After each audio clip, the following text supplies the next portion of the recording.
Hello and welcome back again, all you fine Dota fans out there. Hope you've been enjoying the action that we had on day number 1. Trent, I've definitely been enjoying it. It's been great. It's a lot of action. That's for So sure. much. Got 4 streams, Ooh. got 5 series Ooh. throughout the day. Oh, it's a beautiful thing. If I could do math, I could figure out that that was a lot of Dota. That much I know. Even without the math, you know that's a lot of Dota. So that's completely fine. And you have chosen the correct place of where you want to start day number 2. That's true. We got a great series for all you folks out there. Secret facing off against LGD. Two of the teams that I think people are expecting as some of the favorites. One of these teams has done quite well. The other one had a little bit of a hiccup yesterday. Yeah, hiccup yesterday, hiccup kind of like second half of the season. But then, there's sort of this question of just like, where is Secret is a bit of a mystery. LGD, we know where they are. They're way up there. They're way up there without even having their best player. Or, well, some would say. Their mid player who obviously has looked like an absolute superstar for the past while. Didn't even play in some tournaments. They still performed amazing. So, I mean, Secret terrifying. being a mystery is on brand, right? Like, True. that works. I think that they're just cosplaying at this point because they're like, we're going to get through the group stages. We know it's true. That's a little bit of copium for all you folks out there. But we getting ready for this game to get underway. I think that the lobby is just about starting. Wow. And very Better much, than yesterday. We're We on got time. you guys covered. Don't This worry. is the thing. No matter what, at every event, the first day is always a wash. The real test is day number 2, and we're getting ready to go. I don't right even into show up this for one. day 1. That's right. Yeah. Me either. I was gone. Yeah, perfect. That's actually a lie. We were here, and we're here for more Dota 2 right now. LGD versus Team Secret. I think the big things that I want to watch for in this game are going to be how do they react to the change in the meta? Are we going to see differences? Trent, you were talking about this just the other day. There were 2 picks where they were going immediately from Team Secret into their Earthshaker, and it lost both games against Beast Coast. Yeah, there's I like to talk about the respect Okay. that one gets when drafting. I feel like Puppy is a lot into the respect, right? He talks about like, just picking the same heroes even if they lose. They won't go back into it, be like, that's okay. We can pick the same heroes. I know I went wrong. We're just going to pick it again. So the Earthshaker was banned in their very first 2 games versus Team Spirit, and then it was left in versus Beast Coast. And so they picked it both times in the first phase. Just saying like, look, Spirit respected our Earthshaker. You got to respect our Earthshaker. I need to take this first phase to keep this as a key hero. But they lost 2 games to Beast Coast. They lost with said Shaker. So the respect's not there right now. LGD, I'm not expecting them to respect that Earthshaker. That's a lot of words been thrown around right there. No respect. No respect. Shadow Yeah, Demon. Rodney Dangerfield. That's a throwback right there. It's interesting, though, because one of the things we were talking about a lot was the ban of the Monkey King. Is that going to happen? It gets taken out. It's definitely in the top of people's predictions. What we noticed a lot, I felt like when we were looking through the replays from yesterday, was that Secret were tending to play a lot of Nature's Prophet. They played it on Puppy 5. They also had a Zai game that looked really good with a Nisha Queen of Pain. So I want to see if Secret are going to really try and amp up that tempo, move around the map a bunch, get a bunch of kills, and Tiny's definitely a hero to do that.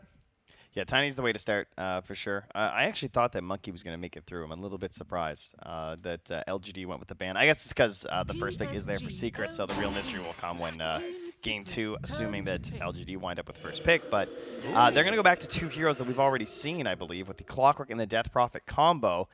Previously also paired with a Wyvern, also when they were playing versus a Tiny. So do not be shocked if there's a Wyvern ban in this next phase here from Team Secret. 10 Ding, ding, seconds ding. remaining. Yeah, they're really liking this Death Prophet pick, I 5 guess. seconds It's interesting to me seeing the Clockwork into the DP, because I'm not sure. I guess it's just again wanting to play with that tempo.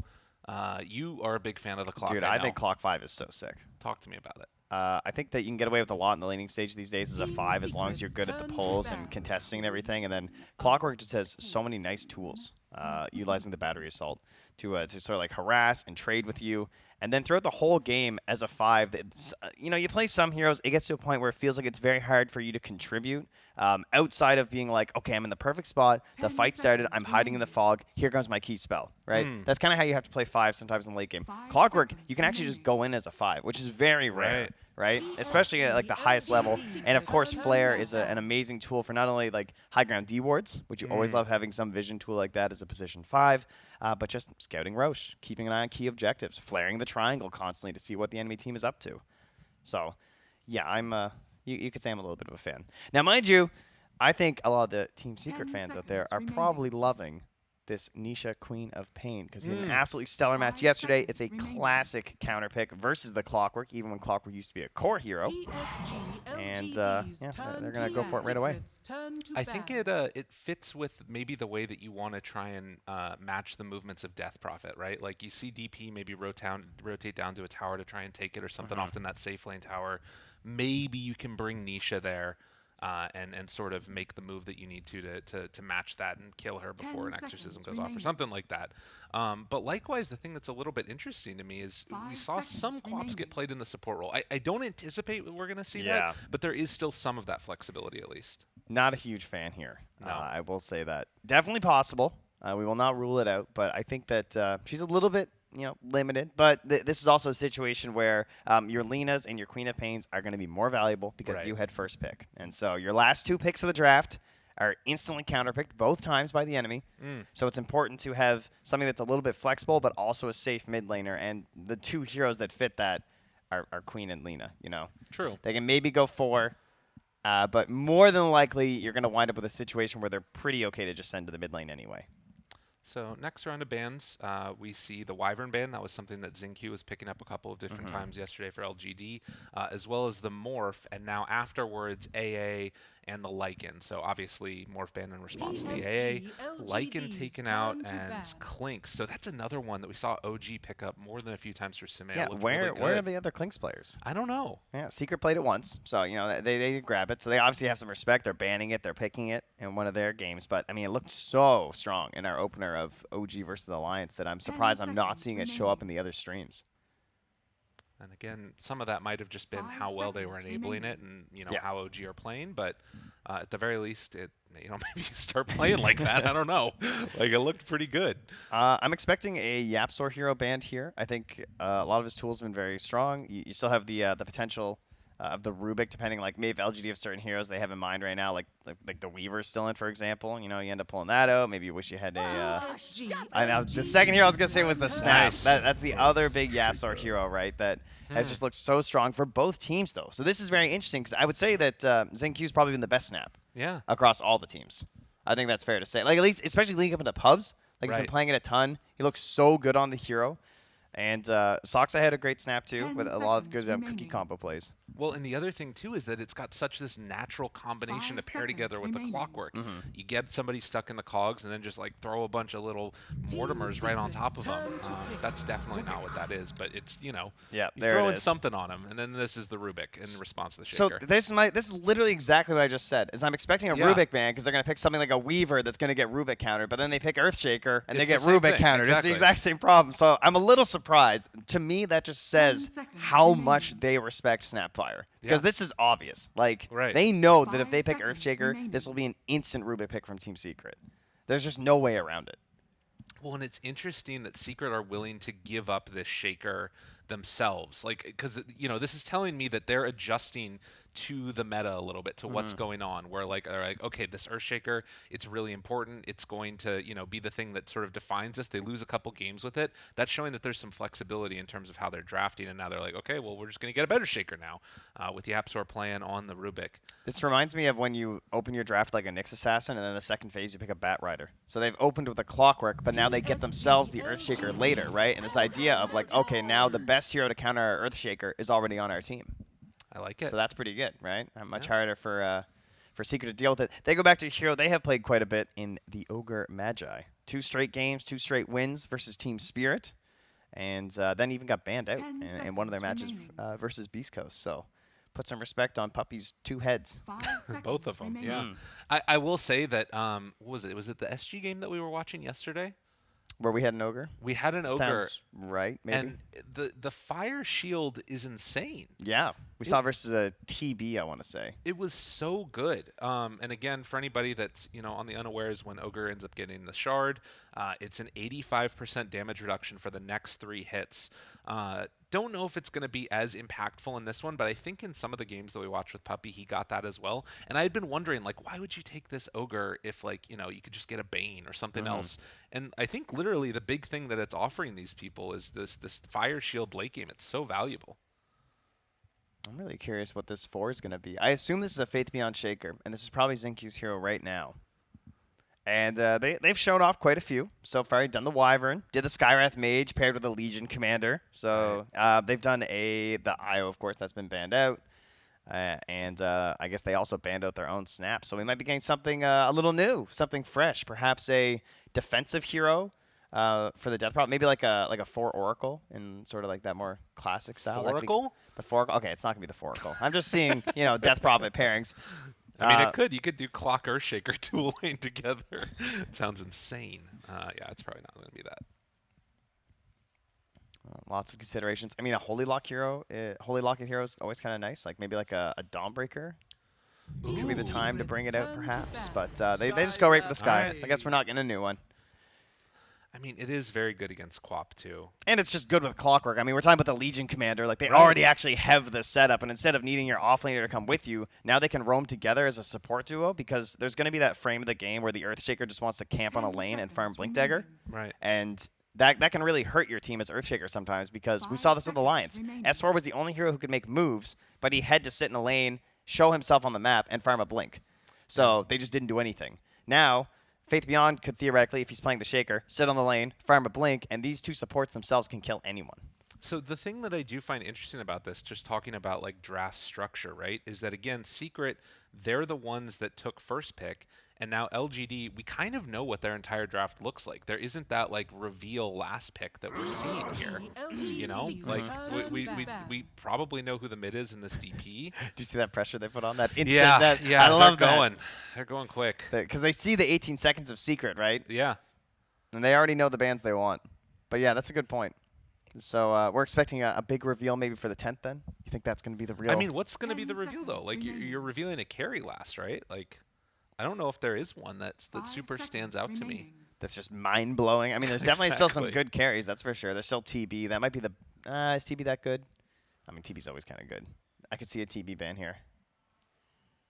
Yeah, I don't know if I necessarily love it. I feel like they have a good amount of disable, but I don't hate it either. Like, what's a gotcha carry? You know? Like, there's nothing, I don't think, at least right now. I feel like it's much more mids that fulfill that role. We'll see what they end up going for here as Secret. Oh, that's a good one. I like that one a lot. I've been waiting to see more of this hero. That's probably Zai. It could be a Zai Tiny, though. Yeah. Well, that's a gotcha carry. That's a gotcha carry. Let's go. All righty. Dude, I was asking. I was like, what could it be? What's the one? The Alk. He's like the only gotcha carry that's even left. Did he get them, though? Well, he's attempting to. We know that much. Let's see. We do have, all right, so no real mix-ups. It is Zai on the mag. I wasn't sure if they do like some, maybe like Matu mag or something, but that's not coming here. Everyone is exactly where you would expect on both teams. Yep. No surprises other than an Alchemist last. So, have LGD found the value of the 10th pick? I wonder, is this our first Alchemist? I feel like it must be. But you know what? I'll double check just for you guys because I know this is important for everyone's predictions. That's true. Right. Well, I think, how many was it? It was 94 heroes picked through the first day. Oh, this is it, guys. This is the first Alchemist. We're going to get that 1,000 GPM. Let's go. All right. I don't know. I don't care who you cheer for, what team you like. We're all together cheering for Ame to get over 1,000 GPM so we can just get our predictions right. Am I right, guys? And even if you're a Secret fan, you can get over 1,000 GPM and still lose. Like, that's very possible, I feel like, in this game. Is that how the prediction works? I think it is. It's just you need to get 1,000 GPM, and that's it. But here we go. Game number 1, Secret facing off against LGD. Again, a match that we could see in just about a week or so time in the main event grand finals. Would not be shocked at all. And it's all going to be happening right here. A best of 2 in the group stage. So much action across all of the 4 streams. There's Quincy Crew Beast Coast going on, Fnatic SG, and Elephant Vici. But the big marquee matchup is going to be here on this stream. PSG.LGD versus Secret. Let's get into it. I can't wait. There's I'm so excited. A good amount of damage spread here across the two teams. Like they both have quite a bit of magic as well as physical damage. Like no one's like too hard into one or the other, right? You see a lot of minus armor stacked up on LGD, but then you also consider they have Sky, right? Just like this massive explosive magic damage, burst damage. Secret, same thing. They have a ton of magic damage. It's all very evident across their heroes, but then you also have the Empower and the Bloodlust coming through to really help those right clicks out from the Tiny. So it's very hard to just like single-handedly itemize versus them. Do you hear cheering? I do, and I love it. What is that? What's happening? I don't know. Let's go. That's the crowd. They're going wild. It's so good. It's amazing. Well, we've got taunts that are happening. We've got cheering that's going on in the background. It's a whole host of action. Oh, there's cheers going on for each of the teams. If you cheer on your team, then it goes louder. Is that what's happening here? It must be. Oh my God. I'm so excited for this. This is where it needs to be right now. So what else do we have as we get ready to go into this? God, those sprays are so good. I believe that's ZQ that's there. That's a favorite amongst quite a few teams, I think. Yeah, it's a good one. Yeah, Nisha's dropping it down as well. That's good. Much needed. As we go into this game number 1, staring down each other across the river. And it looks like it's just going to be a trade-off of 2 bounty runes apiece for each team. And can the Alchemist get off to a good start and carry his team to the victory? Excellent idea.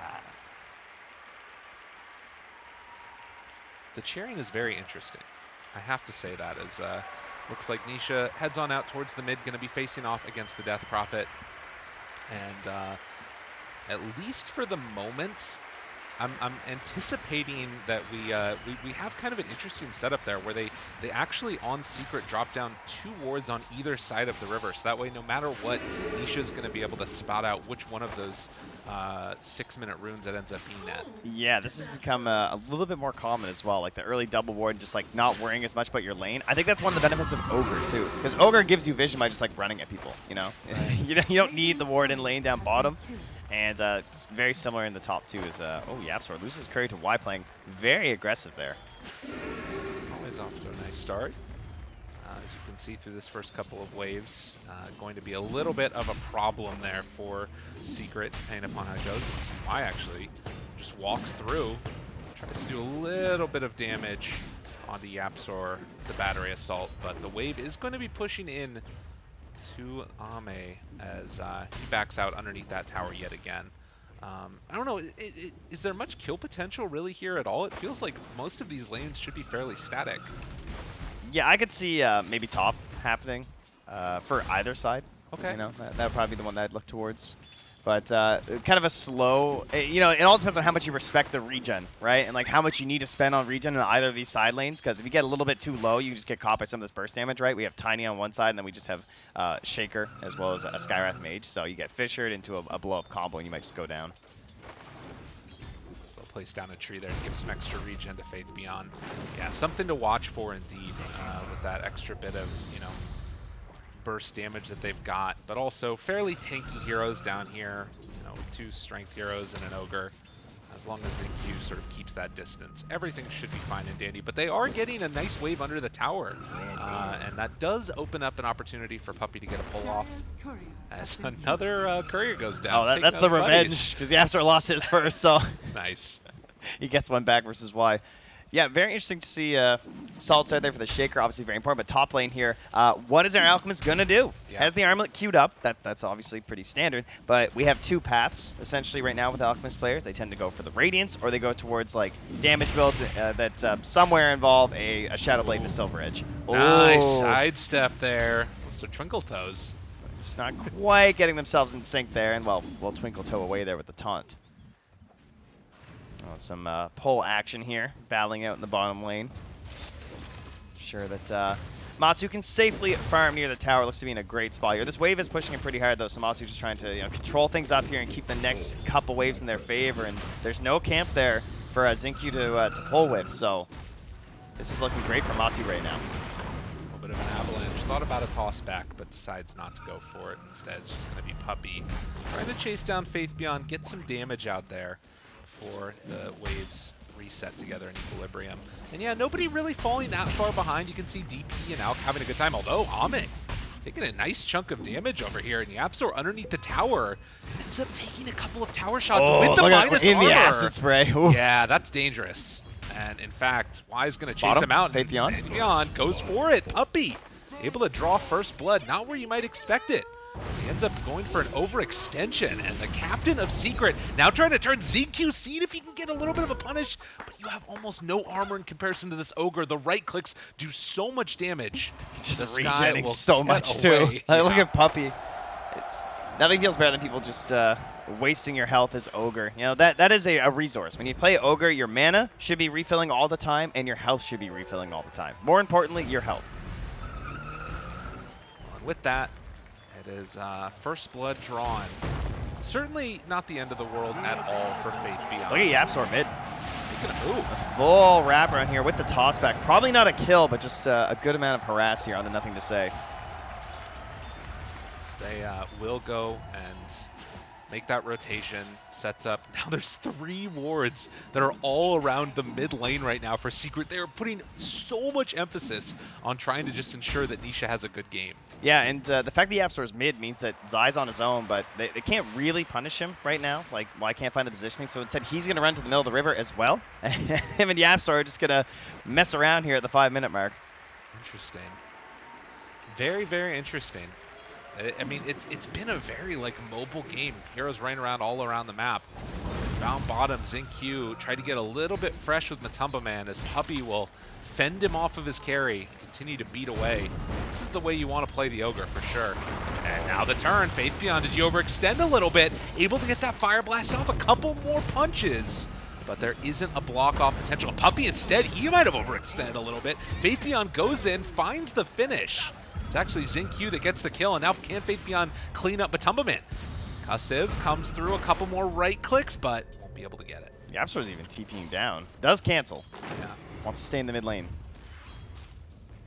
Just dual laning mid right now. Oh, wait a wow, minute. he got him with the avalanche. They didn't know Matu was still lurking in the trees. Oh, what a sneaky play. That was sick. They had a ward too, so they felt so safe, right? Yeah. You think like, oh, that guy's gone. He like TP tower or TP back to base or something, but instead he stays, lurks, gets the kill, and then Puppy comes through with the salve to keep him active in the lane and continue farming. Very big play there from Matu. Meanwhile, Top has just been like, we're chilling, you know. Exactly. 1v1, you know, I farm, you farm, no denies. We got a deal here. Both the supports are gone. Well, and normally you don't necessarily like feel great about the out getting a free time, but if you know you're keeping Yapsor out of the lane the whole time, like I don't know, and he's able to ensure that Nisha has a good game, I think you're pretty okay with this. Bottom lane goes for it.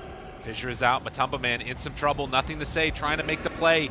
It will be enough to take down that Tiny. And afterwards, Puppy decides to walk back in. Just gives his life away for nothing. All right. Well, they'll take that one for sure.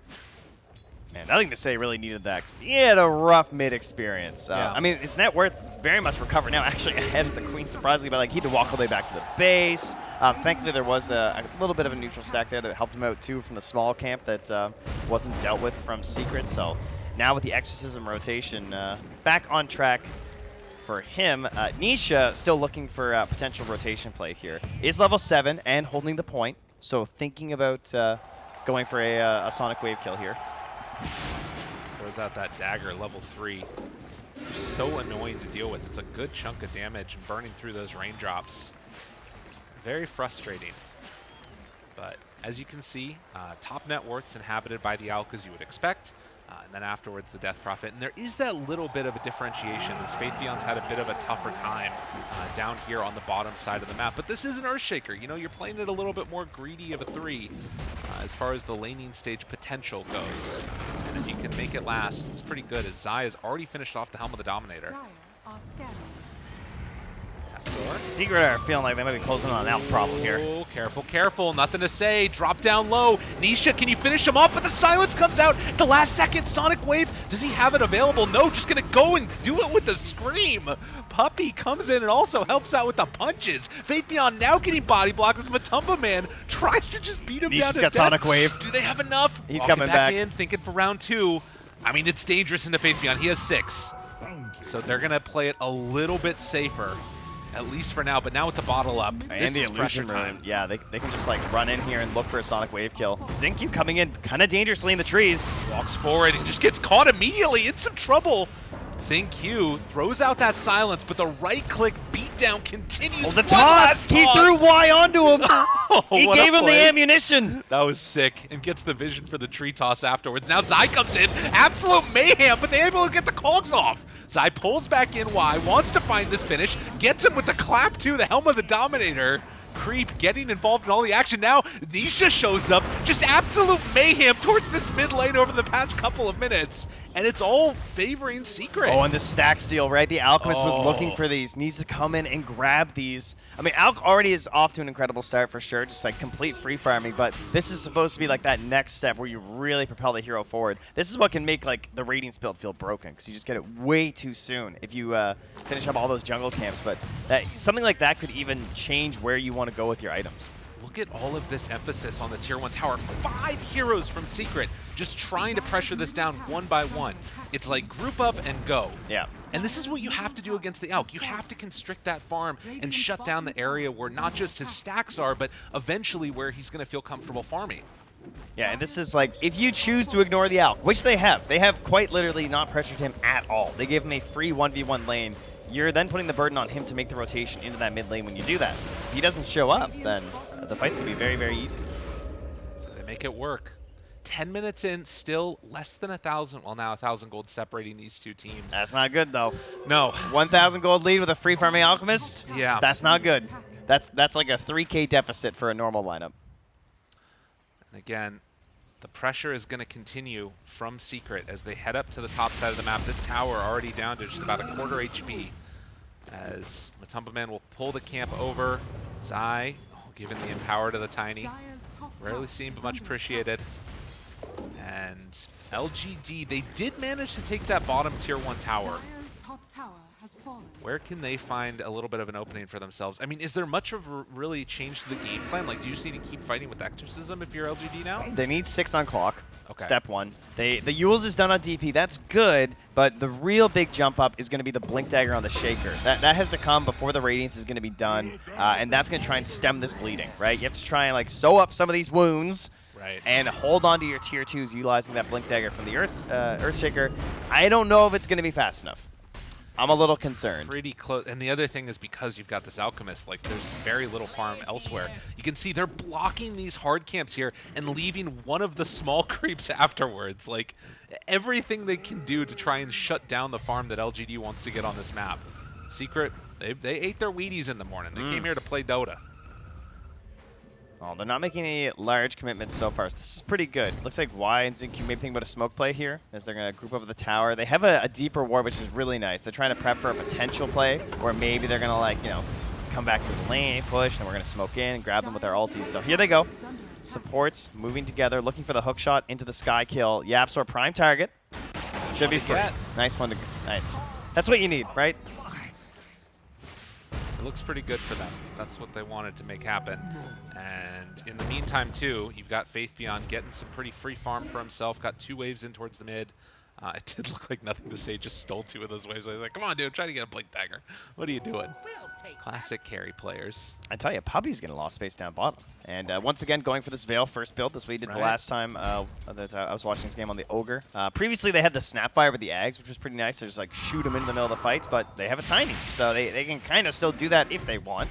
Not really necessary, but, you know, playing Ogre, guys, you just run into the fight and you have 2 goals. Number 1, they stun you. That you already win and like winning because they didn't stun anyone important. It's just you. And if they don't kill you right away, then you get to stun one of them. Perfect. That's Ogre. The dream is that you live with like a little bit of HP because then you actually get items. But if you don't live, then chances are your team's still going to win the fight. It's fine.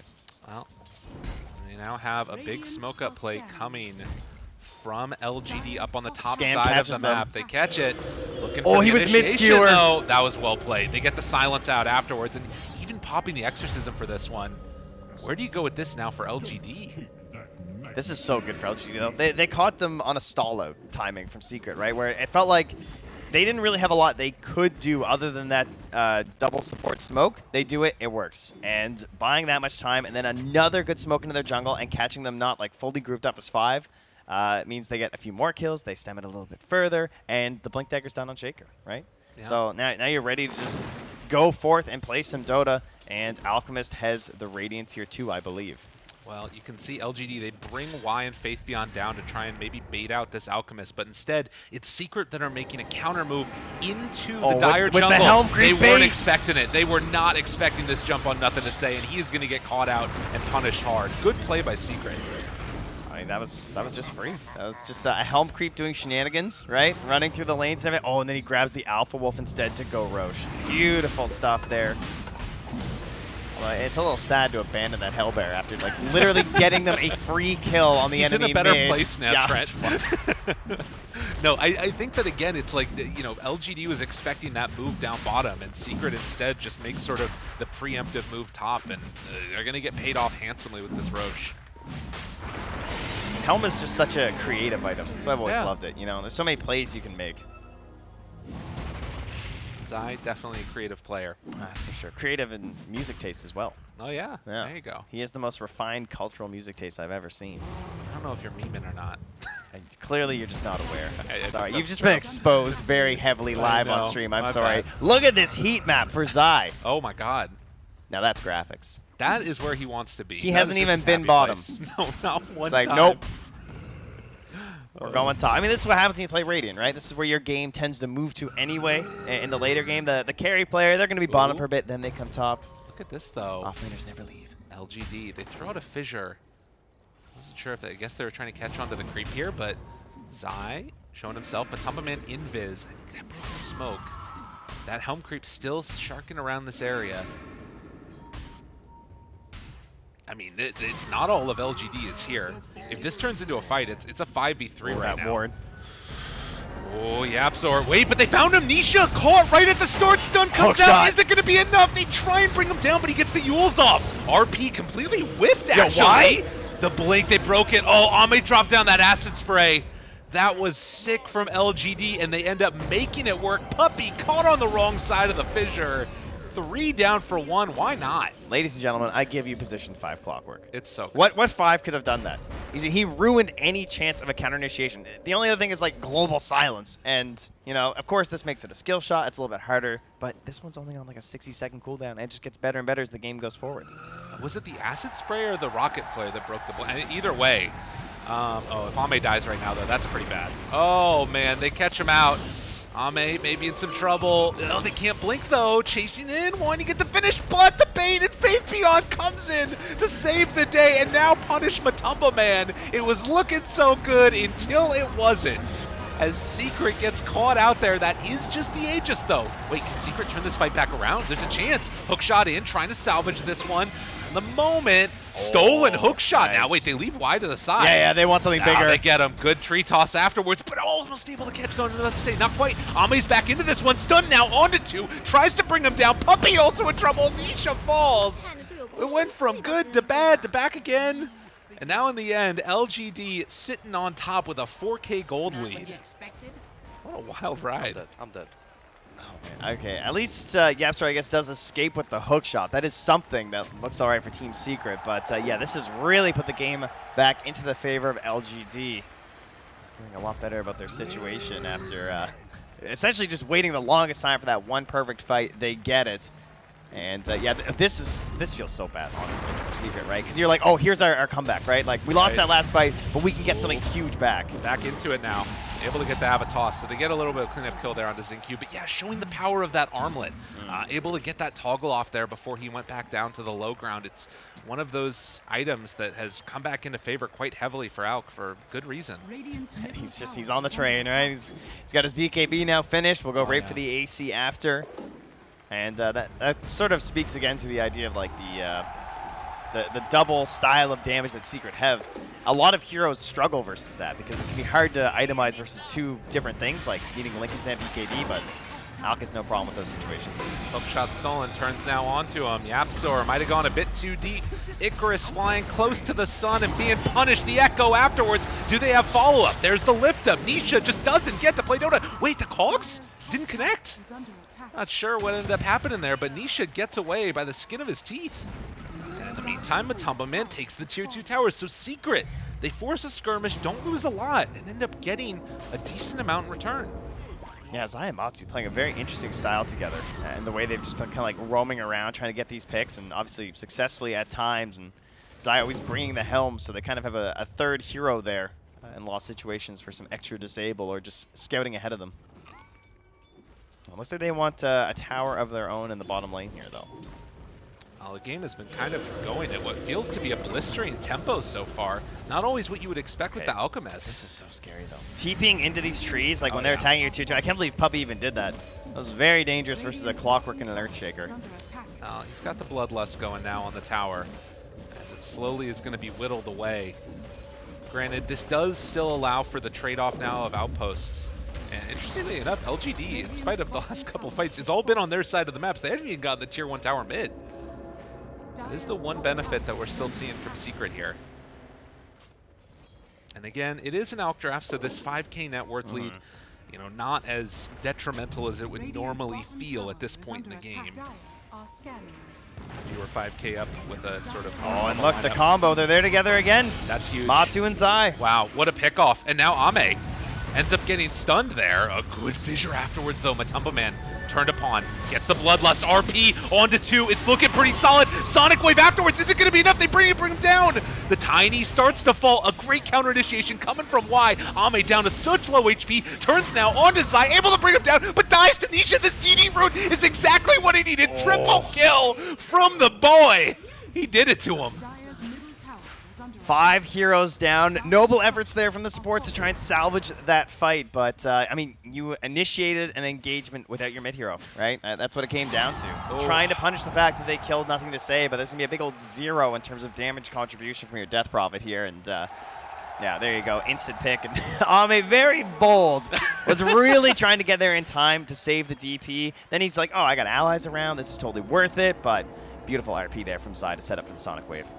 Absolutely wrecking. Yeah, and again, it's just these little, there's so much damage so quickly amongst all of these heroes. So like if anybody gets isolated, they just die.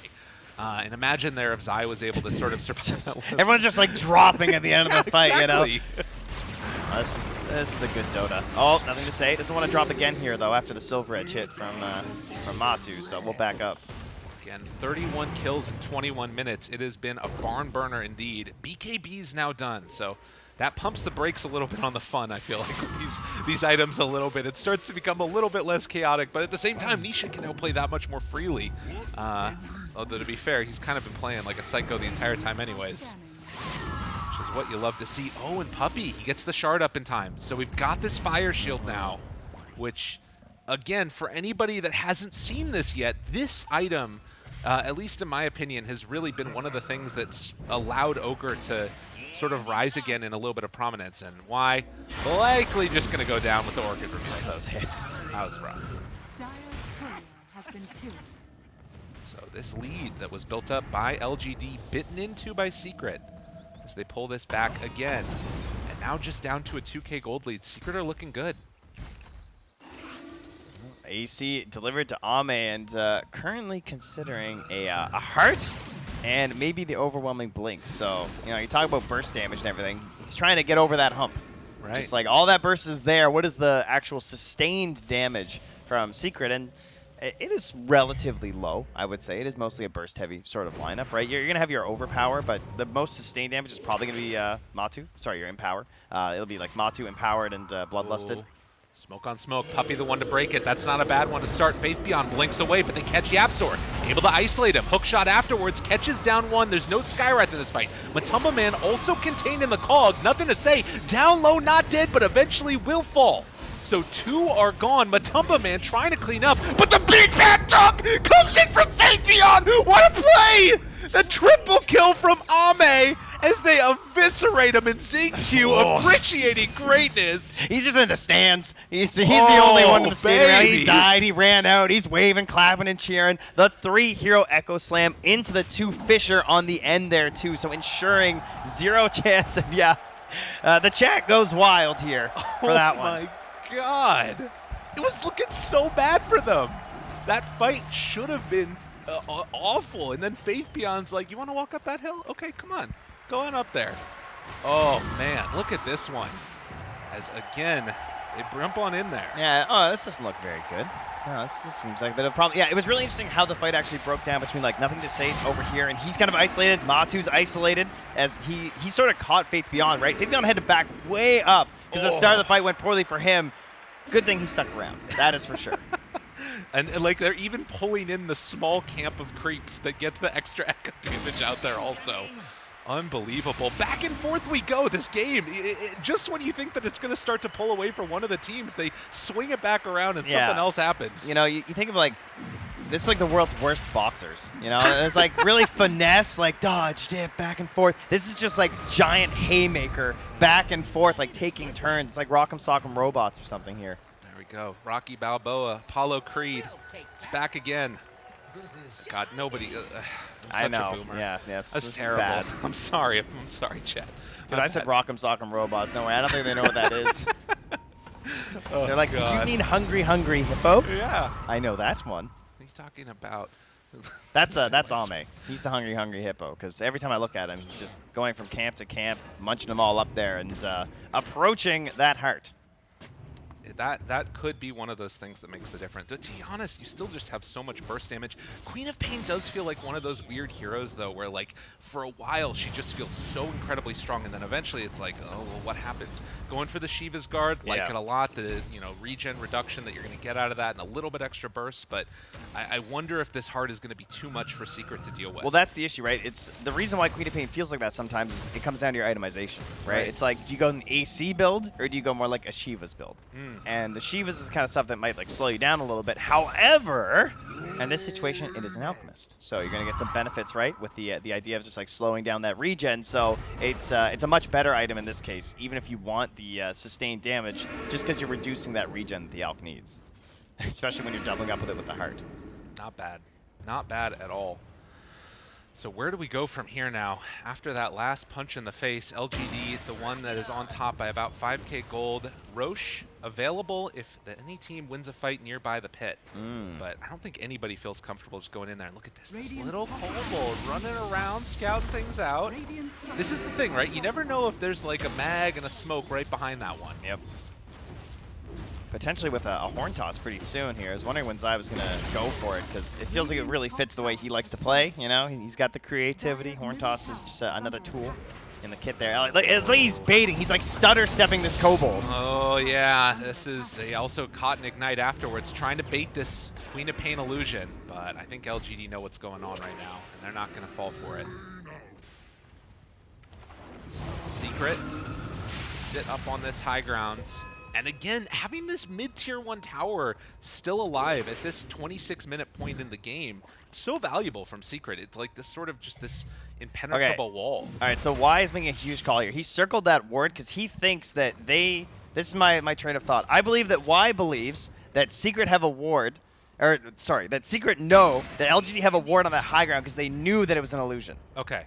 That's their giant brain. So he wants to come and camp this because he thinks they're going to come over and D-ward. Okay, so and he like circled it and was like, they're going to come over here, guys. That makes sense. And But that's the big question mark. They didn't run over there. Well, that's fine. Yeah. I mean, that's the thing, right? Like, Dota so often is just those, like, small micro things that could happen. And Yeah, but then you make that call and exactly, it works, then and you you're win. You're a genius. So where are we at? This is going to be Shiva's Guard done.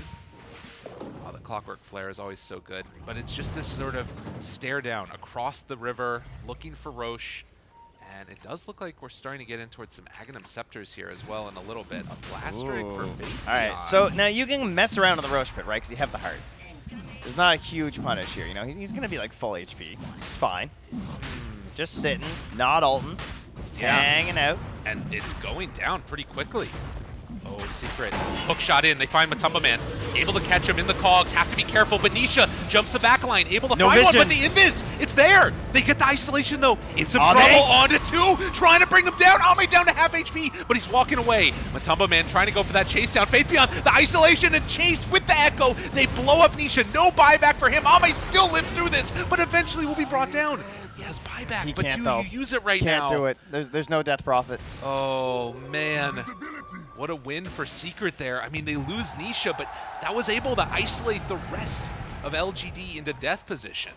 Matsu has no concerns about sustained damage. Like Bloodlust and Empower, he just stands, he's just swinging this tree, clubbing them down. The two heroes were also clumped up there from LGD, so he's getting maximum value on every single swing. And I think this is a safe Roche attempt here. I don't know what the angle is to make this. I'm sure Y's going to try something. Well, and you can see right here again, they're going to go for that hook shot in. Actually, maybe going to go for the fight, but the replay of the battle here, it was set up by Zai. You know, this mag that we've been seeing becomes so important in these ones as well. Jumping back in the base. They caught him, blows up, down and dead. Faith Beyond ends up paying for it, but they kill him off. All right, I'll take that 1-for-1. A little shocked it worked, to be honest, but I was hoping to maybe mess up with the Roshing there. They drop just an egg shard on the ground. Hopefully somebody comes and picks. Guys, hello? Somebody, go get it. That's an important item there. Yeah, it's one thing to leave it in the Roche pit. It's another just to leave it on your high ground in front of tier 1. Actually already has his too, so. Yeah, and so does Puppy. I guess Nisha? That's a pretty good one. He's actually the only one. Zai bought his too. Wow. How often does that happen? Second Roche, there's like only one person who can even take it? Not super often, has to be said. So 30-minute mark now, and the game still very close. And, you know, this 2K gold lead, I feel like Matumba Man is starting to get into the very scary territory where he can actually go toe-to-toe with the Alp. DD rune picked up by Nisha. Yeah, Nisha still not going to have a solution, though, if that happens again with Zinq, right? Just, like, blinking in there and, like, not having anything to deal with the invis. Smoking to the Aegis. The big wraparound. They're just trying to get the tier 1 here, maybe?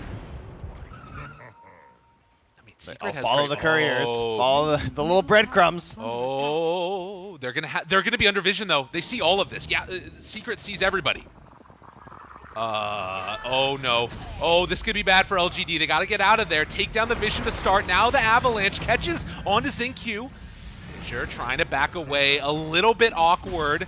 Good stun afterwards with that shard, but the toss back onto the creep, in fact. And Ame's gonna stun himself. Oh my god, Matumba Man, what a play there with the hook shot in, trying to keep Ame alive and from dropping too low. Matumba Man in trouble, but the Cogs push back, almost gets him to the low ground, but he's able to get away. Sonic Wave on the other side. Nisha now isolated, silence, no answer, dead.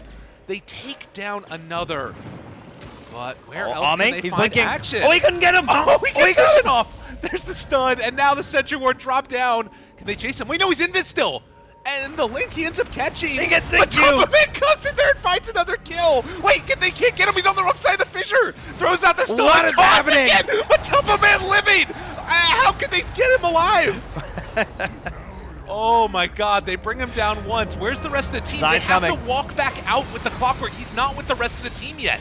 Ame trying to live, gets the ulti off, down to low HP. Matumba Man needs a couple more swipes to do it, but the turn and the BKB, they don't have the control side, pulls him to the other side. Faith Beyond trying to salvage this. Everybody is alive on such low HP, but they jump in, and the Echo afterwards! Yeah, you gotta be kidding me! The Absol trying to salvage this. Zai now pulls him away, but there's no more damage left from LGD. Secret, can they find any cleanup kills? Yo, what is happening? These fights are unbelievable.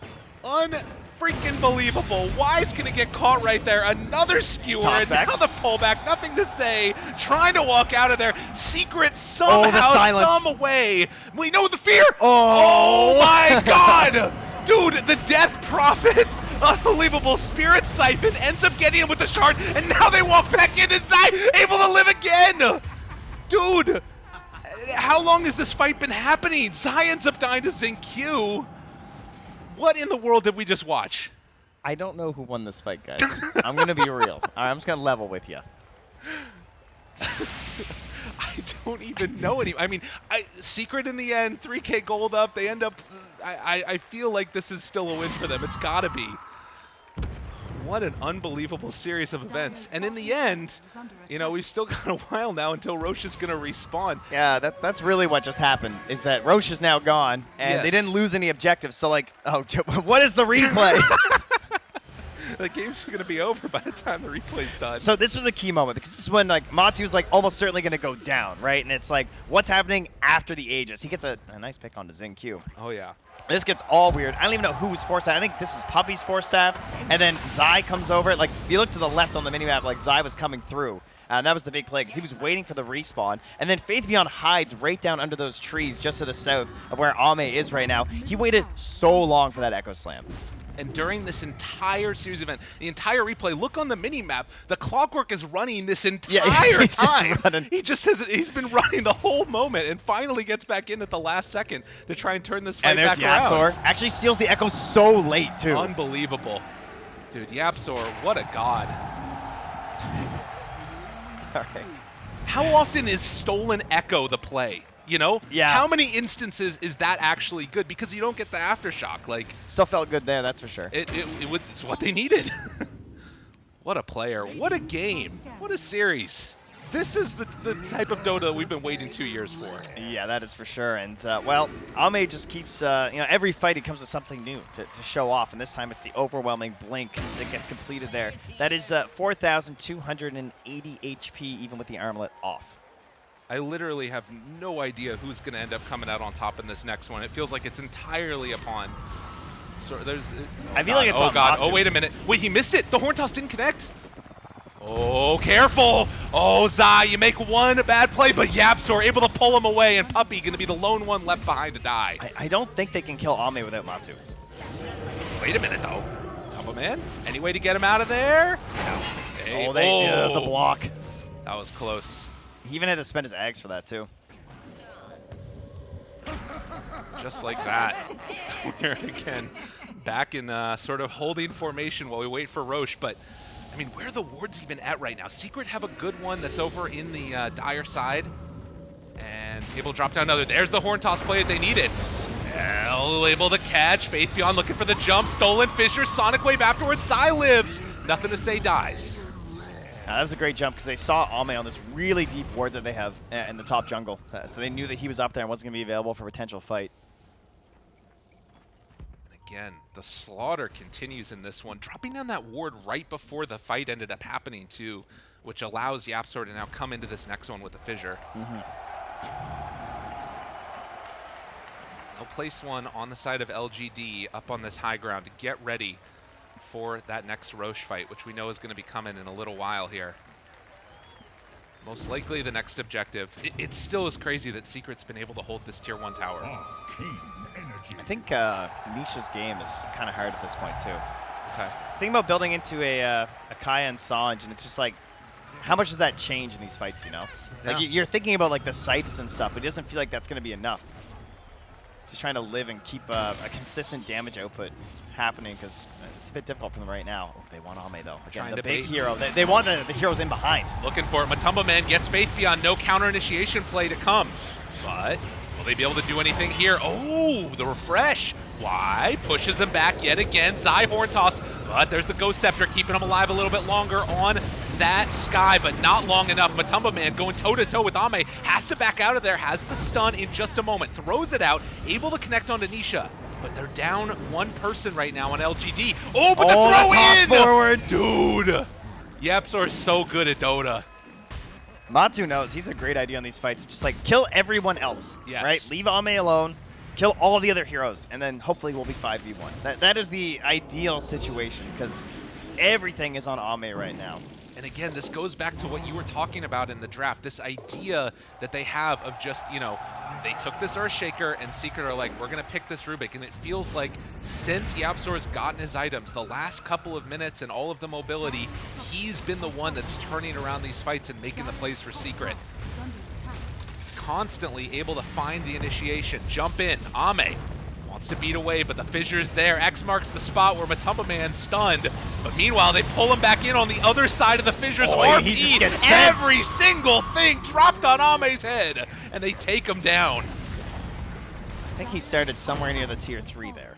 You know, there's a lot of mobility happening right now to this poor Alchemist. God, Tiny is still just so good. And this Ogre Shard, everything working in favor for him. They get the lift up afterwards. Matumbaman says, you want to fight? Get on in this one. They take down that Clockwork, able to control the Matumbaman though. Oh, but again, the Force Staff, the double Force Staff, and then they got the lift afterwards in case they need it.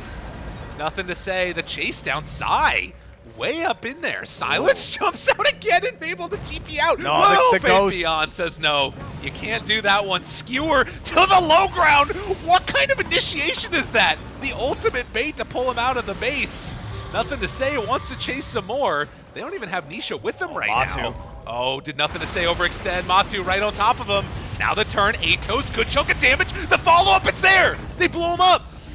Just when you think they're out, they pull him back in. They take down Matu, dead for 90 seconds. Wow. That was 2,400 damage just from Sky. No Agnums or anything. Just pure Sky Wrath Mage and that level 20 talent. The bonus reduction. Unbelievable. And now Roche has spawned again. That actually made the buyback on the Alchemist feel worth it, despite losing so much. And I mean, you can see that there's a broad spectrum of damage from LGD. Right now from Secret, it's all Tiny. So when he's dead, like this game opens up for LGD. They have 60 seconds to really, place their claim on the map. And again, you see the Flare coming into the Roche Pit from the Clockwork. Value from the 5. Zai has to supplement that for his own team using the Helm Creep. He's setting this in there, doing a lot of scouting with this throughout the game. So they will at least know if LGD going the pit, but I don't know if they can actually contest it. Again, just the absolute mayhem that this game has been as we get the Chemical Rage. Speed. Oh, Poppy. Look at this positioning. He wants to pop the smoke on the vision of the creep, but they go too far wide. Yapsor up on the high ground. Ooh, gets away. Jump in, though. They find one. Yapsor. He's getting hook shot. Oh, the toss over. They chase down, looking for a way out, but it's not going to happen. And they actually managed to get out of there with Puppy as well. Okay. So with that, you're going to see Puppy retreat. Do they dare go into Roche and try and clean this one up? Beautiful delay. I mean, that's all you can ask for, right? Yeah. You get Matu back alive. They didn't get Roche. The Radiant even wondering, did they do it? Are they in there right now? Well, just like that, they pull it back together and get in the next tier of neutral items online. You were talking about the Scythe that Nisha could have gone for, decides to pick that one up instead of finishing the Kaya Yasha. I like that a lot. Or Kaya I think it's just like, what is the Kaya going to do? I think he was probably just considering, if he had to buy it and still hold buyback, that he didn't want to lose a bunch of gold. So now you have something big here. And this is actually an answer. There's no Aeon Discs or anything. He can just go for Xingqiu or something. Right, but we do see the Ascetics cap for both teams on Nisha as well as for Xingqiu. So again, don't need an Aeon Disc. Yeah, well, I mean, it can still help if we're going to be honest. But yeah. What could be the last fight here. I mean, maybe not, to be honest. The way these games have been going, it's just so psychotic. But we're what now? Almost 60 kills within 41 minutes. Some good Dota. Looking for an opening now. Secret. Matumbaman. With the Moon Shard done, he hits rather quickly. He can take people down in an instant. Does he want to go in, though? Look at Wise positioning with that sentry there. Oh, now, of course, as a clock where you do give yourself away here, Matu knows he's there. Ooh, the initiation again from Rubik. Dude, the shard, it was meant to be good, but now they don't have it for the save. Why? Jumps out the other side. There's the catch, though, from Zion to both the cores. Can they bring him down? They need to find this kill onto Ame. Looking for it. Nisha, in the meantime, takes down the Clockwork. And look at the silence on a Faith Beyond. He can't do anything. Has to pop the BKB. Tries to run away, but this is not good enough from LGD. Faith Beyond barely able to get the escape, but this at the very least is Roach and maybe more. Good Yule Scepter. Nothing to say. Probably salvaged the game right there. But nonetheless, this is still a huge loss for LGD, and what a great initiation from Secret. Man, they are really pulling out all the tricks. But between their heroes, right, they have so many different ways that they can use their mobility to get in these fights and just to create an advantageous situation. It feels like LGD have to start every fight with some sort of a counter initiation play that just feels like you're trying to hold, They're not getting any sort of this is, say, a good turning moment right now. Prior to that, it's just Matu's damage. I mean, are they just looking to try and finish this one off? I mean, you're so There's no wrong. Alchemist, dude. Oh, my God. And that's so much of their damage. Granted, I mean, they need a huge hold here from the rest of the heroes. Able to not give up that Fissure from Their Fade only Beyond. hope is Matu, no BKB, and Skywrath Mage, right? See, it's the only way they can kill him, but the BKB's back now. It's just so much damage. It's so difficult. They need a full chain stun from him. Yep. There is still a tier 2 tower in this bottom lane. And it looks like that's going to be enough to stop the Mega Creeps. Now Secret, back away, go to try and clean up Roche. And that last fight has completely opened things up for Secret here. Like you're talking about, so much mobility. I think this is the best Ag Shard Rubik game I've ever seen. Yeah. Yeah, you don't see you use that offensively very often. He's had some very good saves as well with it so far. And kind of curious who gets his Aghanim's. Oh, we're giving it to Tiny. Let's go. Oh, no, we're not. Just Queen of Pain then? Oh, give it to Yapzor. There it is. Ah, Let's go. all right, the crowd likes that. They love eggs on Rubik. Maybe one last series of wild rides coming out here. And oh, we've got a refresher on Zai. All the stops are coming out. LGD are going to have to play their hearts out here if they want to hold from a 27,000 gold deficit.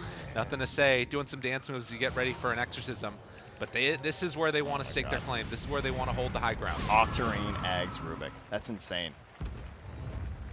Ags is on Rubik is one of the best feeling ones for support players, right? Like 1.5 seconds on the spell steal with the Octarine is unbelievable. He just gets every spell that he wants. Q drops it down, trying to force that BKB, but a save again. It's so good versus Sky, and the specific only way we kill them, right? Like, yeah. How do you actually stop him from being saved like that? There's no way to do it. No. I mean, it's just going to be there no matter what. 97% win probability. That's generous. LGD, I mean, it's going to take everything. Wow, they really believe in LGD. Apparently. That's what I'd say. But a biased coordinator. 26K. There's the control fissure. What's going on with Matu's eye? Oh, I see. He's got the Swift Blade coming in. Who needs boots? No, unnecessary. Literally cosplaying a rock. I like how he just doesn't eat the moon shard. He's like, no, that is so not worth it. I concur. Control again. Where's the save? Okay, force staff afterwards. Oh, and there's the toss in. Zinq down low, taking a lot of damage. Matumba Man almost able to kill him, but not quite. Zinq lives. The dunk comes out from Faith Beyond, but it's not enough. They don't have the control that they need. Can they kill him off? Matumba Man gonna go down once. Can they do it again? Sai with a big pullback. It's so much damage out there, but the Aeon Disc, he assembles it. Oh, really well played by Nothing to Say. That keeps him alive, so that's Aegis down. They did miss the hook shot, though, for a potential chance there to maybe get a good fight started. But Zinq wasn't really close enough either, went all the way back to the fountain. So. Right. I mean, that's as good of a first hold as you're going to get. So there was cheese was spent. They still have one more on Nisha. Yeah, fair enough. I think that was the only one, actually. No, because the second Roche no more. But yeah, it's Aegis down, and still that Aghanim's for the Rubik. What's the plan for Secret? I guess that with this DD, do they just go? they eventually just walk forward and win, I think, at this point. Even without the Aegis, like they must feel like they're so strong at the moment. Everyone has buybacks but Matu as well, so we might see some returns to the fight here if things go a little bit poorly on the high ground. Always a little bit scary. Just go high grounds. We've seen more than a few games that are, less than 1% chance and been able to pull it back because of some poor high ground decision making. Secret obviously been in that position before themselves. Try and take this as slow as possible as long as it's in a safe way. But DD out, ready to go. Tumba Man, do you dare? Got all the save in the world right in front of him. Jumps forward. He just goes. Wants the Swift Blink on this tower. They do dispel it. That's pretty nice. That's good. Control out there, down to about half HP, finding one. That's a good one to get. Y goes down, no buyback. 60 seconds. That was pretty clever. He made a lot of chaos right next to the Rubik, which was delaying the save, right? You saw Matu was actually taking quite a bit of damage for a little bit there. There's so much from the other ones. Force staff, everything else. Another round, fissure. Away. Dude, the blink and the pullback. So much. Dude, how was that real? Oh, nicely played. Nothing to say. Aeon Disc, though. The horn toss afterwards, doing everything they can to try and keep this DP alive. Nisha blacks away afterwards. Control out from Faith Beyond. Zinq back in it. But now with an exorcism down, the constant go-in that we're seeing from Secret. Oh, but relentless here, though. Oh, yeah. They're not going back. I mean, they don't have to worry about any of their waves, obviously. Just looking for another opportunity to jump in. Slowly, I say slowly destroying the racks. You know, Lift up, pull away. it takes a lot of blinkins, but once he starts swinging, there's not much stopping him. Almost 3-shot it. That was an Aghanim spot for the Alchemist, too. So I'm not sure who he gives that one to. I feel like maybe Shaker. Oh, no, Sky. Zinq for sure. He's trying to abuse the fact that there's no BKB, right? You try and burn the BKB and go for the double. Seems reasonable. Yeah, if they can get that, that's a ton of damage. Like, if 2 heroes get caught and you're able to get that Mystic Flare down. It would not be wise to go high ground without Matu's BKB. That is how you wind up with a massive comeback, right? So, Secret discussing that. They will finally just say, you know, they hung around just in case LGD actually left the base. Oh, no, Matu. No, it's coming back, his BKB right? back. We're good. So they're going to go back in for another round of this one. Try and take down. Not going for the range tracks. Slowly and steadily going to whittle down the melee instead. Just mixing them up. They'll never see this one coming. What's the range on that telekinesis? It just looks insane how far away he can cast it from. It's massive, yeah. Some big stuff. God, they have to find Yapzor, but he's just staying constantly smoked up behind. Zinq smoked up. Ame. Y as well. They're looking for good angles here. This is what they need. This is their moment.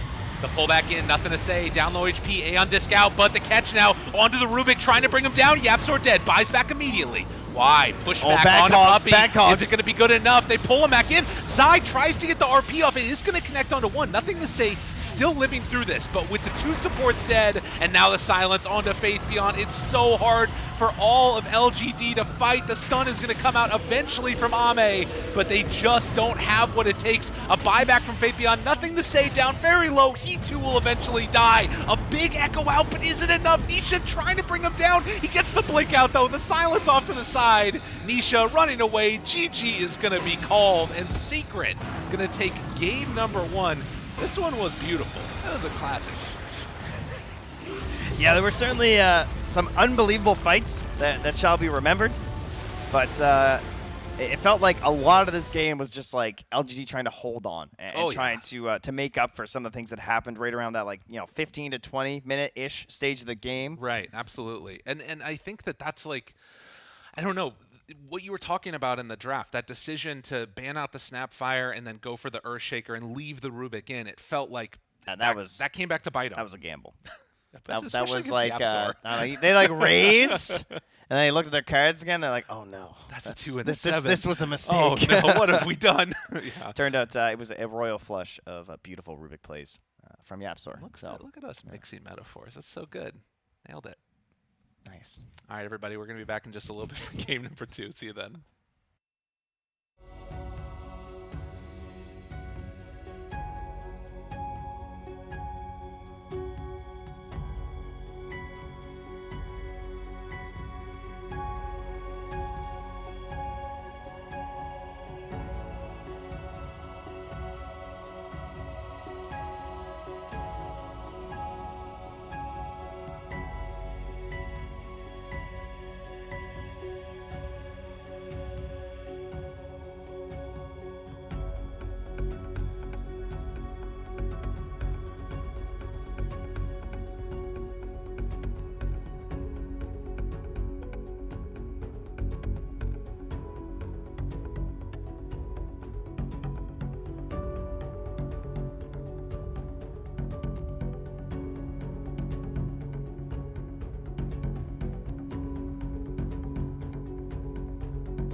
Welcome back, all you wonderful people out there. Hope you enjoyed that game number 1. Mm-hmm. We definitely did. That thing Yes. was wild.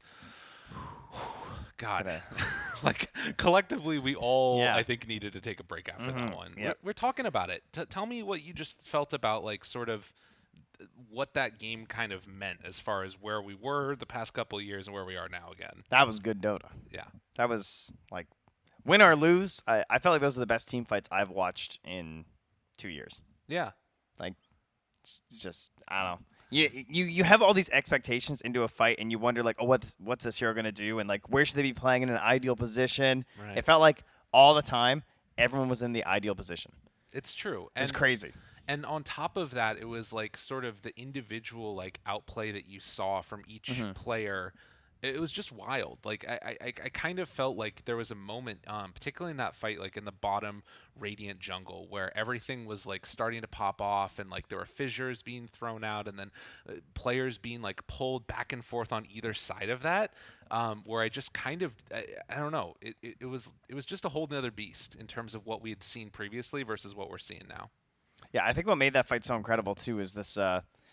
Like, there weren't a lot of mistakes in these fights. Like, there were Right. some things where it's, like, missed skill shots and stuff, but it was more so a chain reaction of just, like, there were so many saving mechanics coming out between, like, Force Yeah. Staffs and Telekinesis, and they were always used to the utmost, like, possibilities and potentials there. And, like, so much happened in the early game, too, that we didn't talk about. Like, the way Zai played with that Helm Creep, Yeah, too. that's You know, true. If this game ended earlier, more of the focus is on him, and the way that he helped, like, shift that entire momentum of the early game with a couple of solo kills onto nothing to say. Zai and Matsu were absolutely unbelievable, and it looks like the lobby may have failed here.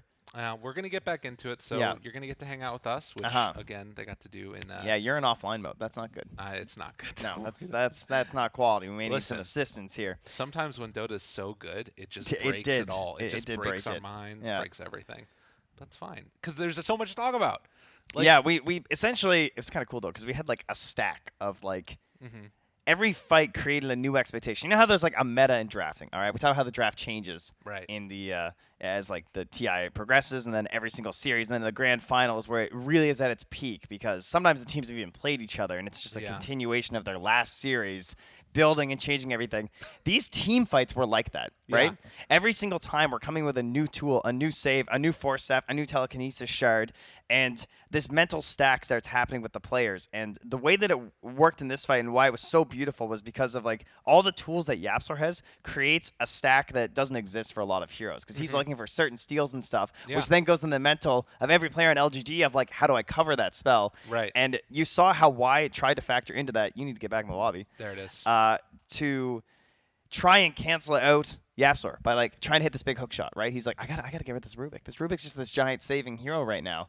Yeah. And Yapsor was just so far back because this new Arcane Supremacy. Why does he get to be like It doesn't make sense. outside, like 2 screens away? Yeah. I don't know. But anyway, You want to tell me real quick those what the fights were password is? beautiful.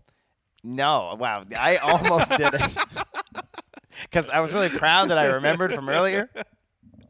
Yeah, don't look, guys. All right. Yeah. This is like at the bank when you got to make sure no one's watching your pin. Exactly. Okay? Otherwise, things This, go can you badly. imagine if you leaked it live on stream? That would be That'd be very so good. embarrassing. All right, hurry, hurry, I go, was hoping, quick. Yeah, we're good. Let's go. Don't go Before to there's bed. some real tacticians out there on Twitch. Yeah, they're listening Yeah. to the audio files and trying to figure out what we're pressing. So one of the things that sort of stuck out to me with what you're talking about there of like the stack Dota of what all the different things are, was also like how it changed as you got each and every one of those tools, and then also the vision element to it, right? Because you had on one side the clockwork, Yep. which is throwing out those flares, and then on the other side, Zai had to make up for that vision disadvantage with the helm creep, and so he just kept on sending those kobolds in there, and sometimes they would die, and it was like 250 gold Yep. to not lose a fight terribly. It was like a trade-off that happened. Yeah, right yeah, there. true. I mean, you're just feeding away a little bit more every single time. Exactly. But that's all right. Yeah, so I think that that's going to be one thing to watch for is like if we even end up with a similar set of heroes. Like I'm trying to think about like what you would change in the draft to actually go into game number 2, and It pains me. I will say it does pain me. I'm not so sure about the Y clockwork. I think he made a Okay. lot of mistakes in the late game. Really? I think it's an incredibly hard hero to play. So Yeah. I don't even know how much I can follow. Why am I offline now? don't worry, They it's took fine. they We're just gave they took filling. my We're filling. internet and gave it to you. Exactly. I'm the important one here. This isn't Get out of fair. here. But yes, so the problem essentially becomes like if you miss those hook shots in the end, those can be game-winning plays. And unfortunately, I think he did make quite a few flubs at the end, but I don't know how much you can blame because it's also No. like he was going for desperation plays. Exactly. So I won't be like upset if they pick the clockwork again, but I do think that he's got to work on that. Right. Well, and one of the things that sticks out to me was that it felt like there's some games where a team loses pretty badly. This was a game where Secret won, if that makes sense, right? Like they Yes, that does make. Hold on, let me I'm check getting here. to a Oh wait, point. I was gonna look it up and see who won, but I'm you know what I offline, meant. so. Listen, you guys know what I meant too. Okay. What it means is like that like there's some times where a team just makes so many mistakes that like eventually the other team, just by virtue of like doing nothing, is going to be able to capitalize on those mistakes. I felt like Secret was like sort of actively sort of pushing their limits constantly, looking for more and more plays, and like kind of outplaying them to a certain extent at points. And I think that was more by virtue of what you were talking about, of having those extra elements to play with the Yapsor pullback. Yeah. The Shard really, it was impressive. I definitely underrated that Shard. I think we need to ban out the Rubik if you're LGD. It looks absolutely ridiculous. Once you're at that point, especially Yeah. once the Octarine came out. I mean, that was just like, what was that? I mean, like, think about how far like Batrider Lasso pulls somebody. You know, it's like that's basically Rubik. Yes. but like Just saving your saving. allies or initiating, and then like they can go for that extra play afterwards with a blink. Because like Especially the one out of Invis, that's so Yes. tricky. It's like throwing an Invis tiny on top of someone. because it stuns too Yeah. when it lands. Yeah, and usually like, now you don't have to waste your Silver Edge hit and all that stuff too, right? And also Yeah, on top clever. of that, you can go for like that means that your blink dagger is not going to have the long cooldown of initiation, Yeah, right? yeah, So true. like even if you get hit when you're Yeah, in there, yeah, you yeah. can pull out of the fight and then you blink back in, so you have a second round of initiation. Yeah, that's good. It was awesome. Hey, I'm back online. That's the way Nice. to be. Yeah, I think vision is going to be really important. I wouldn't mind seeing LGD maybe go for like a Night Stalker or something. Try and Yeah. see if they could cut things down that way. We had a couple yesterday, I believe. Right. Oh, speaking of which, that was our first Alchemist. Oh yeah, and that I lost. did lose. Well, maybe they'll be able to pull it back this time. Mm. They went for the gotcha hero, but they got. And now going into this game number 2, I'm going to take a risk. Oh, and you took a think risk. We're getting ready to go into this game, and the paid off. draft is up. I was taking the risk. I was doing my intro Yeah. as we were loading in, and I was worried that we weren't After going to just load in. failing a load in, you went for that on the Went for it all. TIA stream. That's the way to be. Dangerous, man. We got a draft for all you fine folks out there. Let's go into it. You're insane. That was insane as those team fights. I'm a Right there. wildfire. Yeah, it's contagious, apparently. I'm a firework or something. That's not You're not what going to sing phrase again, is. are you? No, I'm All not. right, good. Just making sure. I don't want to get us DMCA'd. You're that close to Katy Perry? You Yeah. can snipe that? Yeah. Actually, we hang out. Yeah, that's cool. Well, we're coming in here, and no reserve time used. All right. They just took the 30 seconds on their IO ban here. Same as before. I have to imagine that the players are, recuperating quite a bit from that game because that was wild. That looked mentally taxing to play Yeah. in.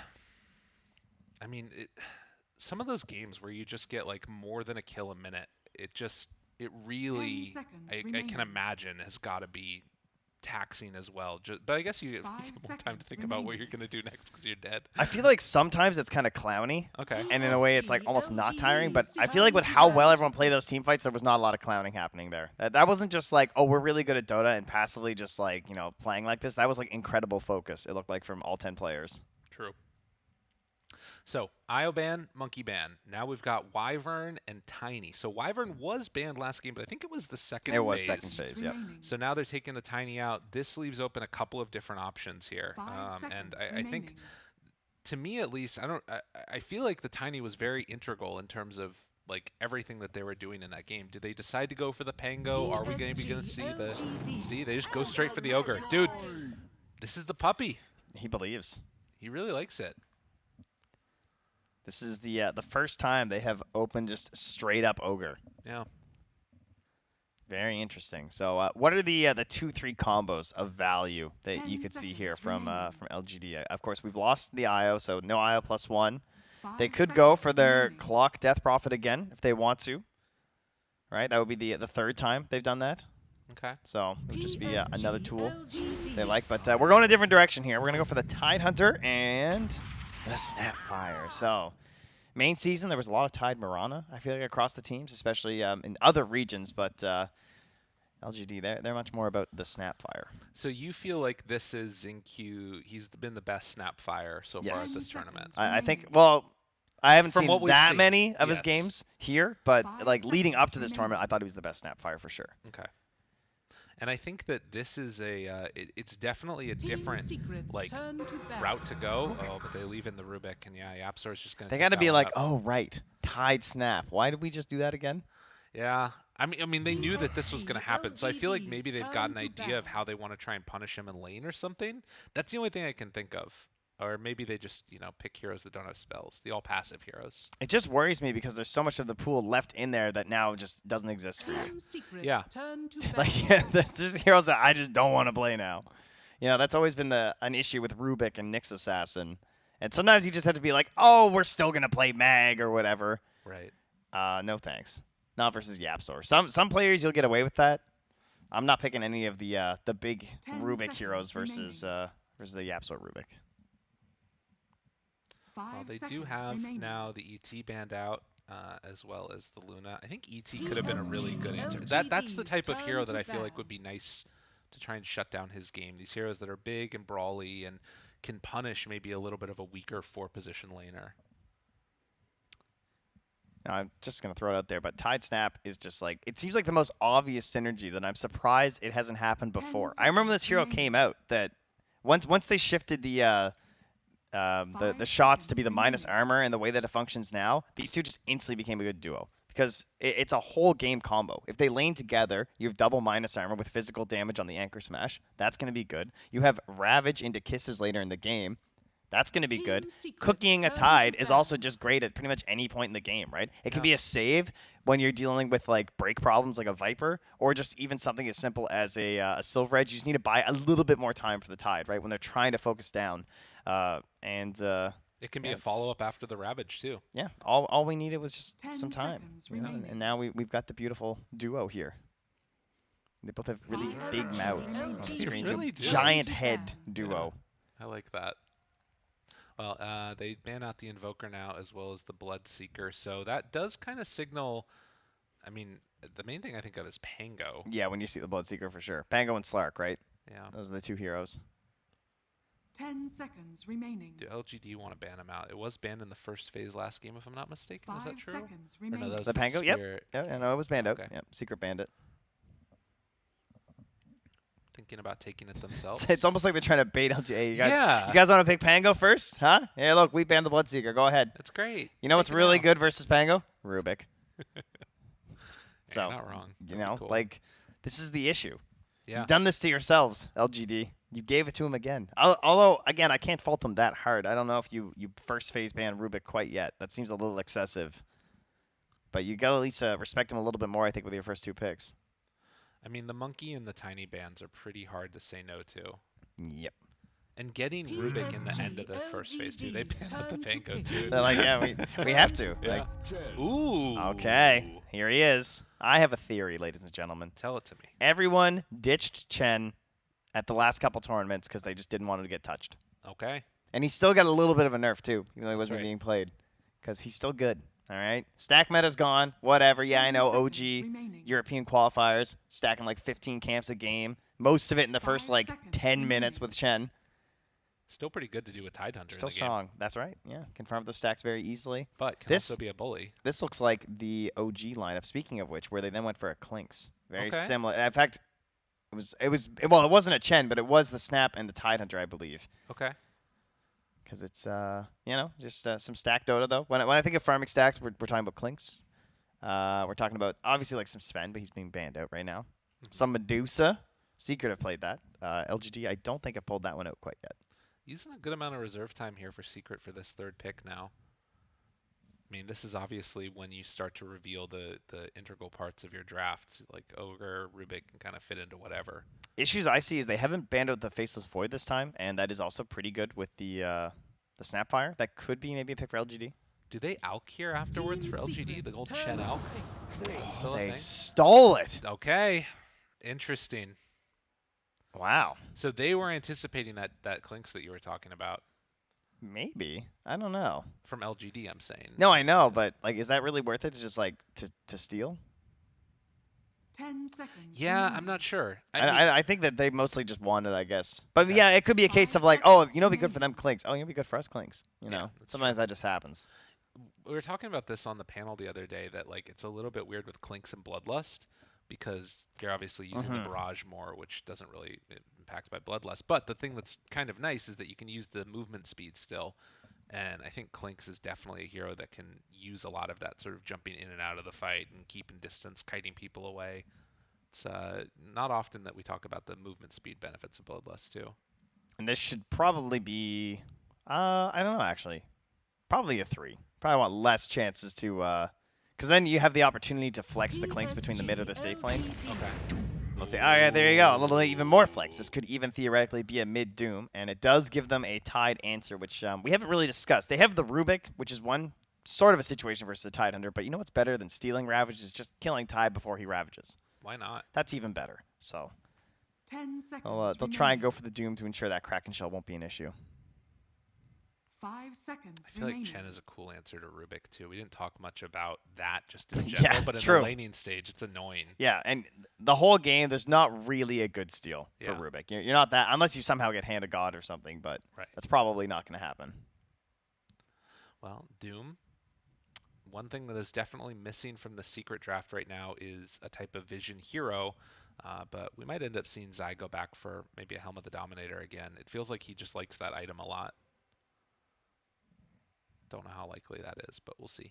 And they know the safe lane hero is probably Team going to face secrets Rubik and turn Doom, to ban. and they go for the Wraith King, so someone who can fight a little bit, right, and combo up with some earlier Chen creeps if there's a rotation from the Snapfire. Let's say this becomes a Snap mid. This would be a very Beast Coast thing to do, where they always pick a stun for their carry.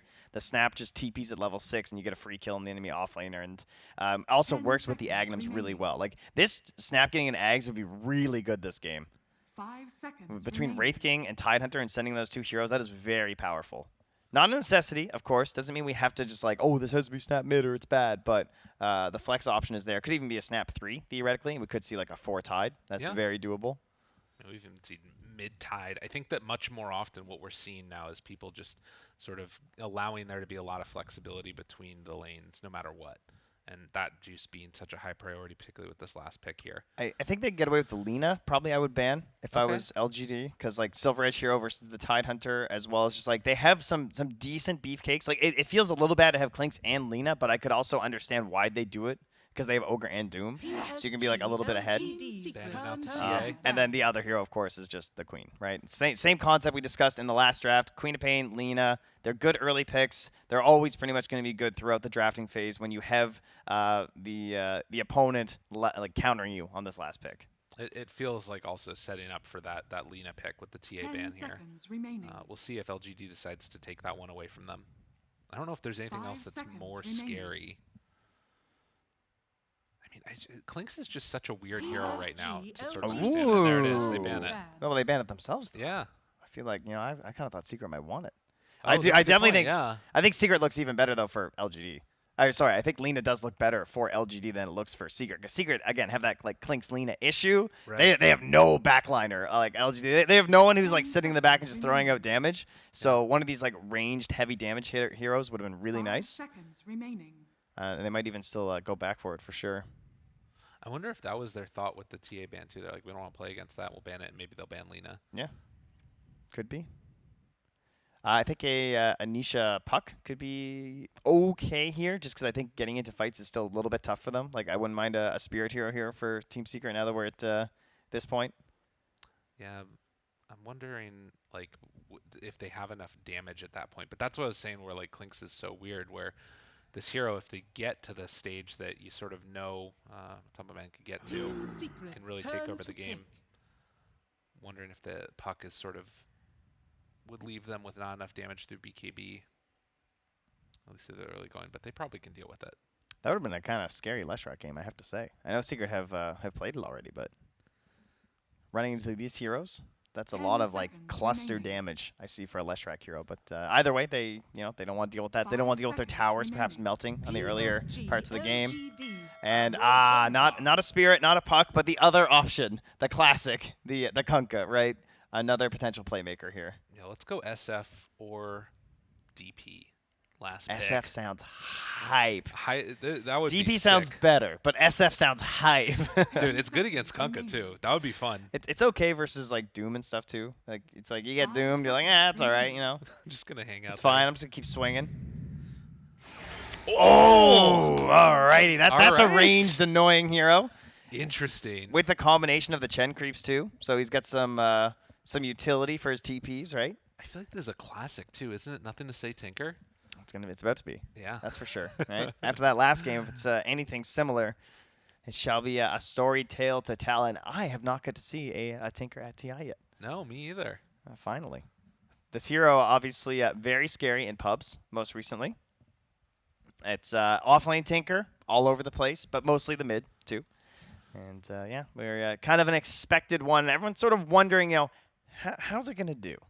Is Tinker going to be a really strong hero? Right now, this appears to be the first pick. Now, there might be a game like ongoing, but as of the finished matches, this is the first Tinker.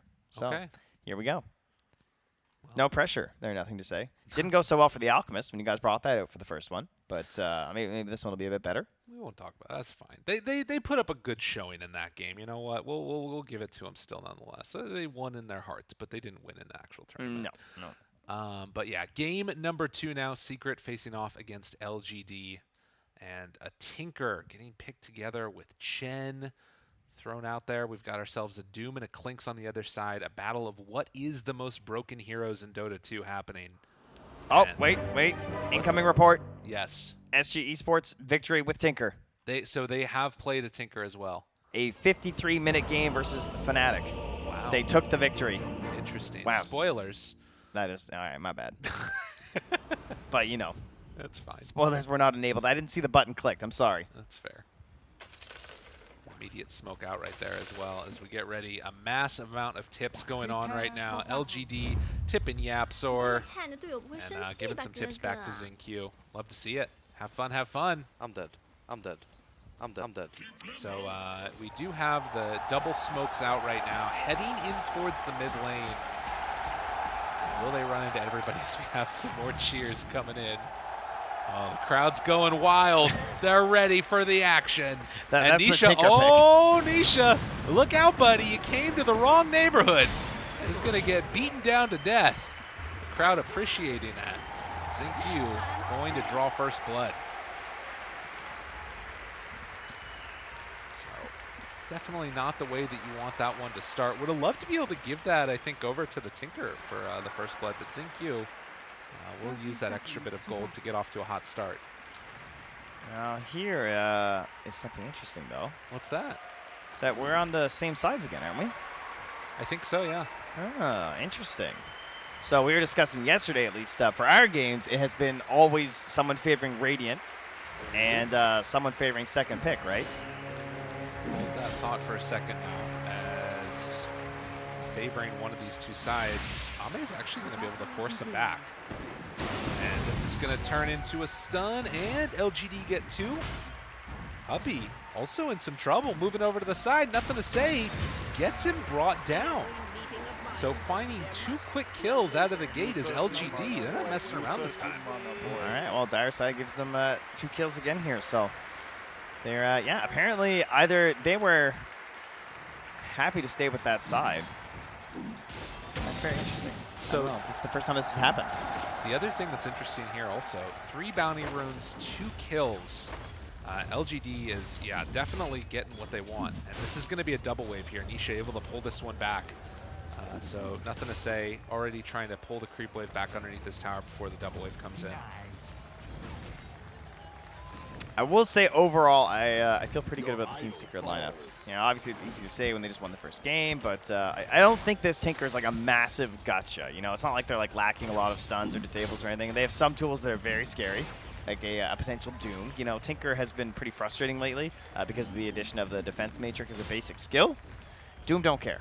Yes. You get caught by Doom, you get War Stomped, you get Doomed, fight's over. Now, there is some interesting things that go on there with the status resistance and the Doom. Yes, that is true. Does care about that, I suppose. Right. Let's say that's maxed out and it's 50%. That means you only get half the Doom duration, but of course you still take the full damage. Right. That's still 8 seconds of Doom, though. It is. Nothing to say. And that's 60 pure damage pretty fast. believe that's the thing also, the dynamic stuff, but keep our eyes on that as the game goes on here. Zai, doesn't look like he got that Cloning Blade off in time, but got his Tango going very quickly, and Y taking a good chunk of damage. But Tumbleman actually, a little bit of trouble. Faithbeyond and ZQ pairing together for the harassment. And up top also, Y being brought down fairly low. So both offlaners beaten down on the safe lane heroes. You gonna make me tell the people? Oh, I'm leaving it out there if you want to. All right, press 1 if you want an explanation of status resistance and dynamic status resistance. Now, I'll let you guys know in on a secret. I can't actually see chat. There it is. I'm just going to assume that the first person said 1, and there are about 82s. Yes. But I'll tell you anyway. So some spells with status resistance, basically putting the status resistance on will actually update the spell. Now, a lot of times you get stunned. Let's say you get Defense Matrix. It doesn't actually make the stun end any sooner because you didn't have it on when you were initially stunned. Some stuns or abilities dynamically update. Doom is one of those. It makes sense. Many of the spells are ones that, do damage over time in addition to some sort of a disable. You can find them on the wiki. So what it means is that there is actually some concerns if, like, Zai dooms someone and then we were to have the Defense Matrix come out from nothing to say onto one of his allies, there's a chance he could actually kill them doing that by them taking the damage faster because of the dynamic update of the stats resistance, yada, yada, yada. So you guys can figure that out and make your cool little clips about it. But there you go. Just so everybody knows what to watch for in this game, that is one of the things with Defense Matrix. It's a little bit funky. But nonetheless, we have a normal game of Dota 2 to go on, with the exception of that fun stuff. And so far, Secret coming out slightly ahead in all 3 of the lanes. Not anything to write home about. Really, it's just that Wraith King that's getting a little bit of extra pressure down there. The main thing that makes it so interesting, though, is that because it means that you can actually, like, end a Doom faster, even though, like, Zai caught them first. Exactly. It's pretty cool. So in most situations, it's going to be a good thing for the Tinker. Exactly. Yeah. Meaning, like, you can just take half the distance duration off of it. Yeah, one of your buddies who gets doomed. It's good. Nisha gonna X himself. Oh, down bottom. There's the combo. Is it enough, though? Puppey down low, lots of minus armor. That was the squishiest looking ogre we've seen in a while. This combo. It's so It just strong. makes sense. He has a medallion already. Yeah, you just rush it instantly. You have the minus armor together. Like, what are they doing right now?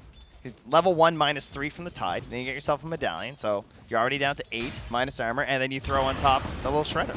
It's so strong. And look at the range that you can just harass and assault with it, too. Well, and this is the power of that first blood that we saw. XinQ getting it this early means that this bottom lane is just going to be really difficult to deal with. Now, granted, they're still doing well in terms of the last hits, but this is the type of thing that could start to snowball if Secret are not careful. It's a creep. Yeah.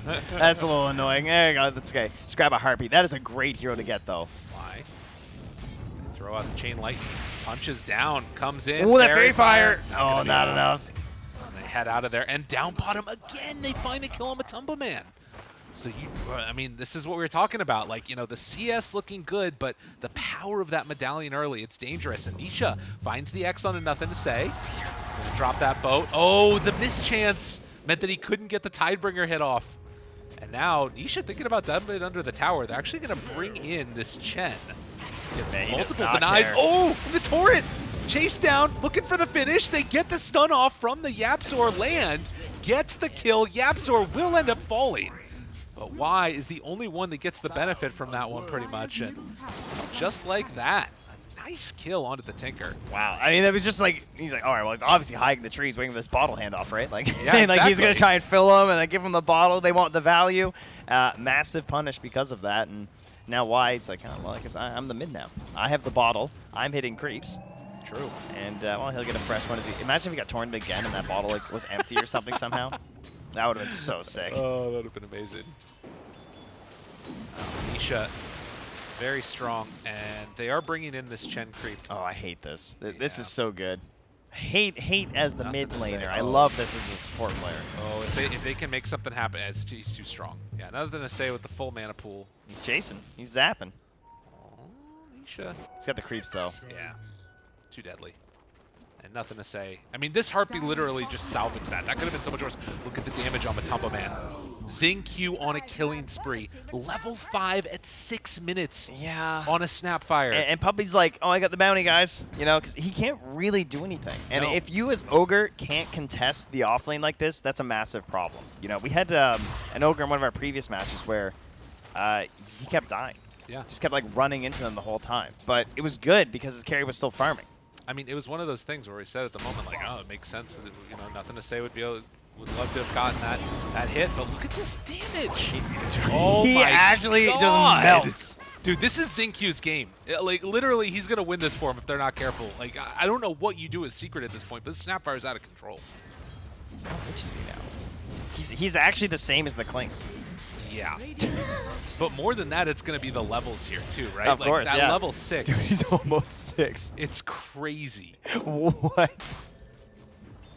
All right, this is the play. They have to make this move. So Faithbeyond is going to get punished. And Nisha able to find him with the X. The boat comes out. This is the hero that's really having a good time for Secret. So Nisha very much needing to make those movements. Extra spicy that's Kunkka killing the Tide as well. So that's Oh, yeah. bonus morale points for the team because you get the good voice lines. Look at Nisha smiling there in that little photo in the bottom. So pretty. It's good stuff. And meanwhile, you know who's really happy is Yapsor because he came back mid and Not grabbed this whole happy, wave. though. Oh, Zai. Bring around the Rosie, looking for the stun. Not able to get it, but eventually they bring in the creeps. And LGD. Everywhere XingQ goes, death follows. It's level 6. You know, why is 5.5 at 8 minutes too? These supports are huge right now. Radiant's top tower This, is under the slow beatdown. This is a really nice thing. It extends the duration of the minus armor when you do that with the little shredder. And then, of course, going for the medallion on the creeps that are getting hit by the tower. There's so much pushing potential. X, though, on to nothing to say. This guy pops the haste rune, and that's going to keep him alive, able to get out of range of that torrent. 8-minute tower. Yes, from LGD. I was so wrong about the freaking XingQ getting that first blood. It's completely changed this game, and LGD are dominating because of it. And they don't have a triangle anymore No. on Secret. It's gone. It has been taken away by Ame and friends. And it's a lot of friends. If you look over, they got 2 heroes with them. They got 3 creeps, and they're running now at your mid tower because they want this one too. How do you stop this? Like, I don't know. Oh, Cookie out. They we know find it's him. not Ogre. Oh my god. The combo of the Chen and everything else. Puppy in some trouble. Gonna have the Mortimer's Kisses out if they want to use it. Puppy ends up dropping. The kisses are coming. Doom's good. Nisha's in trouble, trying to get close. Give him a hug, why don't ya? As 3 fall, they do lose the Chen. But the slow and steady beatdown that we're seeing on these buildings, on the heroes. Oh, can I get another one of these Wraith King kicks on that tower, please? That is good stuff. That's a quality animation. Now, they don't have the Chen with them, which means the mech isn't here yet. But still, the Oh, look at him just punt these creeps. he's doing it. Tower going It's to gone. fall. Oh, what a swarm here. It's too quick. Like, the pressure that's coming on. Zai, he has to be the one to stand his ground in front of all of them. They know he has no Doom, though, so he's not that scary right now. There's no kisses. All right, he's Does just got have enough ulti. mana. He's going to be fine through that one, but now the turn onto Zai, and it's also going to get increase that damage with the Cookie afterwards. Nicely played. Cookie stolen, turns it back around, tries to bring down this Wraith King. He's got to get out of there. Yapsor Phase. again. He was the same, but there's the Hand of God. Comes in at the last second. The Ravage afterwards. A great combo comes out. They're going to take down Yapsor. And looking for more, Matumba Man shows up, hoping to salvage this. But the Cookie in! Dude, XingQ, No you way. weren't wrong! There's He no is way. so strong! The best freaking Snapfire of the tournament so far. How? That How do they all was get out? Wild! Unbelievable. Yeah, I'm just stunned right now. That was so insane. I thought that was going to be a serious problem there when the Wraith King, like, because it kind of looked like a bad time to use your Wraith King ulti because you didn't have, like, the cookies to follow up, or the Mortimer Kisses to follow up there, so it's, like, a little bit dangerous. Oh, and Yeah, Nisha you can't go down here. goes back in. Another round of spells. Doesn't have it. Gets away on nothing. Now Yapsor trying to salvage this. Steal and rearm. Takes him a little while to spin in a circle, but can't quite get in range for Faith Beyond. All right, Yapsor's on farming time. He's got a lot of clarities. He's going to head to the jungle. Fade Bolt rearm. Yep. Fade Bolt rearm. Fortunately, it's a little expensive. Well, yeah. That's what happens. Although I guess he could do some stuff with, I mean, he has to buy his TP though, so that's annoying. So here's a little bit of an issue, guys. If you saw these Clinks games, you know, we talked about stacking Ancients. Clinks goes and farms them. their triangle is not a friendly place. Not at all. Bottom's not very friendly for LGD, though. That's going to be a grab. Zai also smoked in for this, which is, maybe a little unfortunate because he just shows up at the end, but at least you don't need the Doom. They got themselves a kill, and he now has the Midas done as well. And then right for that BKB. So pretty standard build on the Doom, and Kunkka following suit. Yeah, this tends to happen. Whenever you see the Kunkkas that rush this BKB build, it's because they have another ally who can play with them at a similar timing. Maybe not necessarily like with a BKB themselves, but in this case, Doom is like one of the only other heroes that likes to rush the BKB this early. So it's a very interesting pairing for those reasons. And I think that really it's those types of heroes that can run into the middle of things and make a lot of space, and they're going to need it because Klink's had a rough game. The thing about him, though, is that this hero farms fast. We see 4 points in the barrage. The Maelstrom is done for the Klinks, and Matumba is going back to a 3-stack. Here's a nice little example here. Yeah, you guys haven't been watching any Klinks games. This is why the hero is still picked. You just pull out the Ancients like this, throw in your barrage in a couple seconds, and let the Zaps do some work. Yeah, and they drop rather rapidly. So just need 2 rounds of it, basically, and then you're going to be back up again. And you take a look, and he's level 9 right now. Comparison there to the Wraith King already at 10, so he's starting to make that catch-up happen very quickly. But the big differential here is feeling like the supports.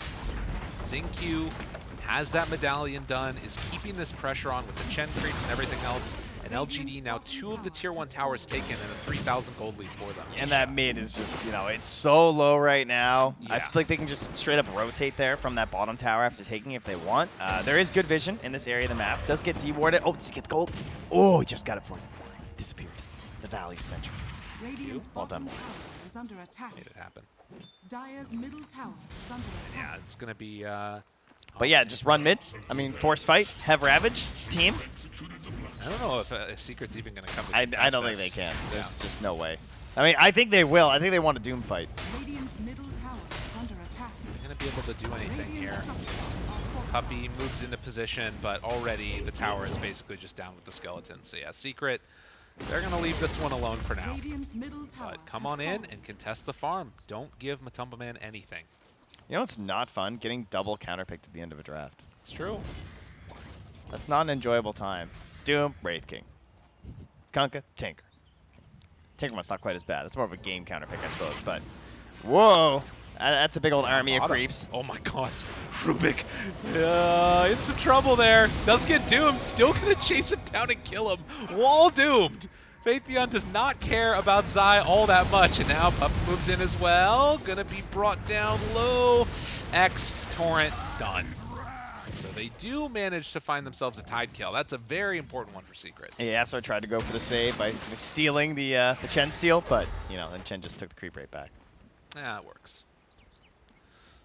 So another little lull in the action. It's been LGD sort of steadily keeping this game in their hands, although they haven't really blown it up in the way that you sometimes see teams do, where they get a lead and then just sort of keep their foot on the gas. It's been a couple of moments here and there where Secret have found an avenue to pull back away a little bit. I would say that a Doom lineup is very similar to an Alchemist lineup in the sense that the gold lead isn't quite accurate. I would say that this 2K lead is probably more like a 3 or a 4K lead.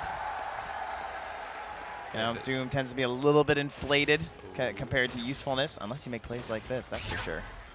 Well, no Doom this time, but maybe you can go for the chase down. He needs the big stomp. There is the status resistance. See ya. Go away, and bye. Now they walk away.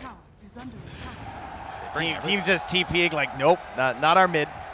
And great ward down here. Xingqiu gonna pass right over it. Might go back and deward depending on this action here as Y goes for the high ground. Gives himself some vision of the surrounding area.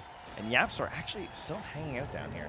Doesn't have TV for 18 seconds, so not much of a choice. They stomped him. Gotta be careful. But they're bringing in help. Yeah, they're just going to turn this back around, and Zai, I don't think he can do enough. He's in trouble now. The chase down comes in. The Hex is there to get him away. Pig pull run. Oh my god, nothing to say. It's so low. He ends up killing him with 50 HP. Wow. That's almost an Aghanims. That's a very scary state of affairs for Secret if you can get into that. And what's really crazy is they had like no opportunity to punish these towers. Like up top right now there's a catapult. They need to get this top tower because soon this is going to be like full on Tinker, right? Then how do you get this? Oh, a nice little heat map there. That's in QA. Yeah, that's where Yeah, he's been that's staying. about right. He's been everywhere. Tower is under attack. Making the moves wherever the T needs him to, but a lot of damage dealt there in that bottom side of the map. I believe Tidehunter is running into a little bit of no man's land here with that invis. And not all Don't that do much it. that's going to be able to keep him Don't alive. do it, Faith Beyond. Don't He's ravage. thinking about it. Don't do it. Ugh. All right, good. Eventually they bring him down. Can they fight down bottom now? I think LGD have this tower. Without a blink Cliff. on Doom, it's pretty hard. Cliff's lasting a while, trying to keep a hold of that mid tower at the same time too. And yeah, with Zinq there, getting all that minus armor onto the tower, they clean it up and gonna have access to the outpost. Dire's top tower. Yeah, I'm sorry. It's just able to keen conveyance around right now. Okay.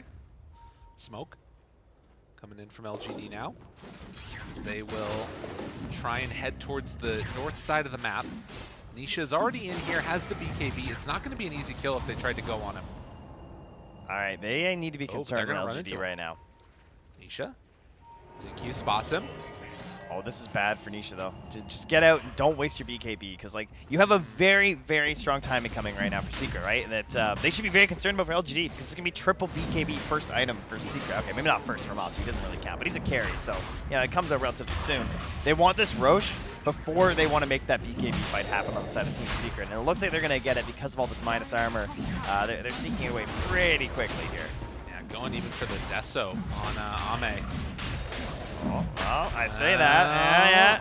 Whoa, the cookie out. Zinq catches him, saying, hey, how you doing? Want to get in there and get a little bit of action going. Puppy going to get brought down by Zinq, and now looking further forward for Nisha, forces out that BKB. Nice. That is going to be Roche claimed by LGD, getting the kill onto Puppy, and now continuing to try and tighten their grip on this game number 2 here after losing the first one. Zai goes in on this one now. Doom comes out. You know, stolen little shredder. Zinq's taking a lot of minus armor there. The hand of God is going to come out, and that might be enough to keep him alive. Okay, he hasn't died yet. No. Think about all the action he's been. He's 7-0-8. That's 15 kills involved with, and there's 17 kills. This guy's just so good. There is no one else in this game right now. It's like all him. It's crazy. No one else is even close to that level of involvement. Zinq is such a stud. Like, since the Serenity days, like, everything about him, he's just, like, a really unique and interesting player. The next closest is 10. Yeah. That's crazy.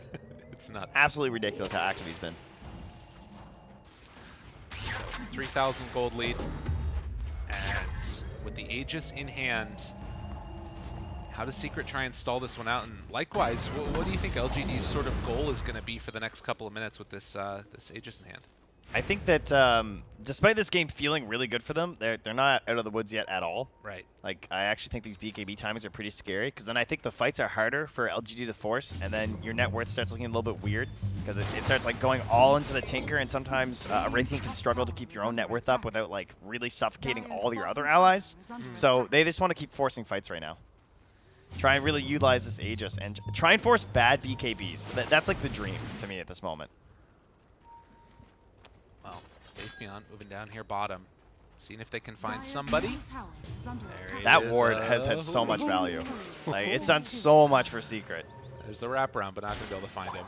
So yeah, they're just going to push down bottom. But this tower's already gone, actually. So not a whole lot to gain down here besides pushing Secret away in that outpost. Yeah, great ward. Shove him back over to the other side and disassemble Dragonlance there for the BKB. Matu wants to pick it back up, though. And I believe we're still 9 on everyone. Oh, no, sorry. We had the 4 sale BKB right on Kunkka. Yeah. So we got 8 on Kunkka, but 9 on the other 2 cores for Team Secret. A little bit of a weird smoke there, Zinq. Hello, how are you? Oh, this is the streak. It's This going is down. a lot of gold. Of course. 500. Of course. How? Puppy, why? He's trying to get that shard. You did not man. need this. Trying to get that shard. You know, that gives it to him. There you go. Puppy's a genius. That's like the last golden flux he's going to get this game. Yeah. He needed that 1 kill. Listen, don't kill him. Don't kill him. I Trust want me, it. guys. Fire Shield's broken. Also, there's a Tinker in their base right now. But it's gone. He can just kind of do whatever he wants this game, it feels like. Until Zai has Okay. Blink. Yes. Again, this is my concern. Right. Imagine Zai with a blink in this game. What stops him? Like Abyssal Wraith King eventually? Right. Is that where we're at, you know? I mean, he's been very, very free continuously and looks for the jump. Yapzor pulls him back. Nisha outside the base still, nothing to say, keeping that pressure on. It does look like they are gonna again back away. Does he have that blink yet? Is it on that line yet? No, he's still a little ways away. Not yet. It's gonna be a little. I mean, he's a Doom though, so sooner rather than later. Radiant structures are fortified. Well, they approach the tower. Though still a minute 15. Geez, it feels like that rush was so long ago. But still threatening the tower with the 3 lives of Wraith King. With that, he's going to step up, take this tier 2, close that one out. Secret still dodging away, but they're really not losing out on that net worth. Like you're talking about the Doom effect that you get with the Midas and Devour, of course. But with the Fire Shield, does start to feel like, if they can just take that one good fight when the Aegis eventually is gone, that's going to be their timing that they look for. So, It is scary though when you think about like the opportunity for the Blink Dagger too. I'm talking about these BKBs. Obviously they're very, very good versus Tidehunter, but there's still the problem of like if you do have the Blink, right? Okay. No. What if he catches you with the Ravage? Then you're in trouble. Nice. Dun dun dun. And now with just a couple of minutes left here, or a couple of seconds left rather, kind of feeling like, you just sort of, if you're Secret with this timing, do you want to try and get active themselves? Is that probably like a smart play? Yeah, 100%. Yeah, just blink it out. You want to catch the Aegis, right? Yeah. It's over. Let's go. It's regenning right now onto our Wraith King. So, maybe not killing the Wraith King would be good though, right? I mean, ideal hero, probably Tide or Tinker. One would think maybe Doom the Tinker, kill the Tide. Doom the Tide, kill the Tinker. Easy. Probably have to Doom the Tide, of course, assuming that he's not just like off in some random corner and his Ravage will be worthless. Instead, they won't find anybody down bottom, so Tumba Man eats up a creep. They're going to wrap back the other direction. Could potentially smoke again if they want to, but LGD still going by their game plan of tower to tower to tower. Swarm. Yeah, just so many summons on this one. Such a swift punish if you're just not there. Like, Secret aren't really even worried about contesting, I don't think, because they just know. Like, they'll never get there in time. You're going to show up in pieces, and then if they go for, like, some sort of just a quick catch, because they have a lot of initiation, right? They have a blink on the Tide. They have a blink on the Wraith King. Zinky was thinking about blink earlier, but opted for this Lotus instead. Probably going to be targeting Faith Beyond, but Lotus versus Doom is just like, it's good, but at the same time, it's not incredible. Because, obviously he still gets Doom. He got his Doom off yes, on the target. Maybe he gets Doom too, that's okay. They feel like they're safe because of that ward. LGD, this wraparound could be huge. Oh, do they know? Are they aware? They scout out Nisha, jump in. Oh, he gets out of there! That was Ravage onto nothing! Dude, what a reaction. Doesn't manage to steal Ravage, but still scary. Jump off to the side, ZQ. He gets up to the high ground. The barrage, not going to be able to chase him down. Failed initiation. But a better response, and Secret managed to escape. What a weird series of events that was. And it looks like the lingering members here should be fine. Yaps are just kind of playing around, I feel like, at this point.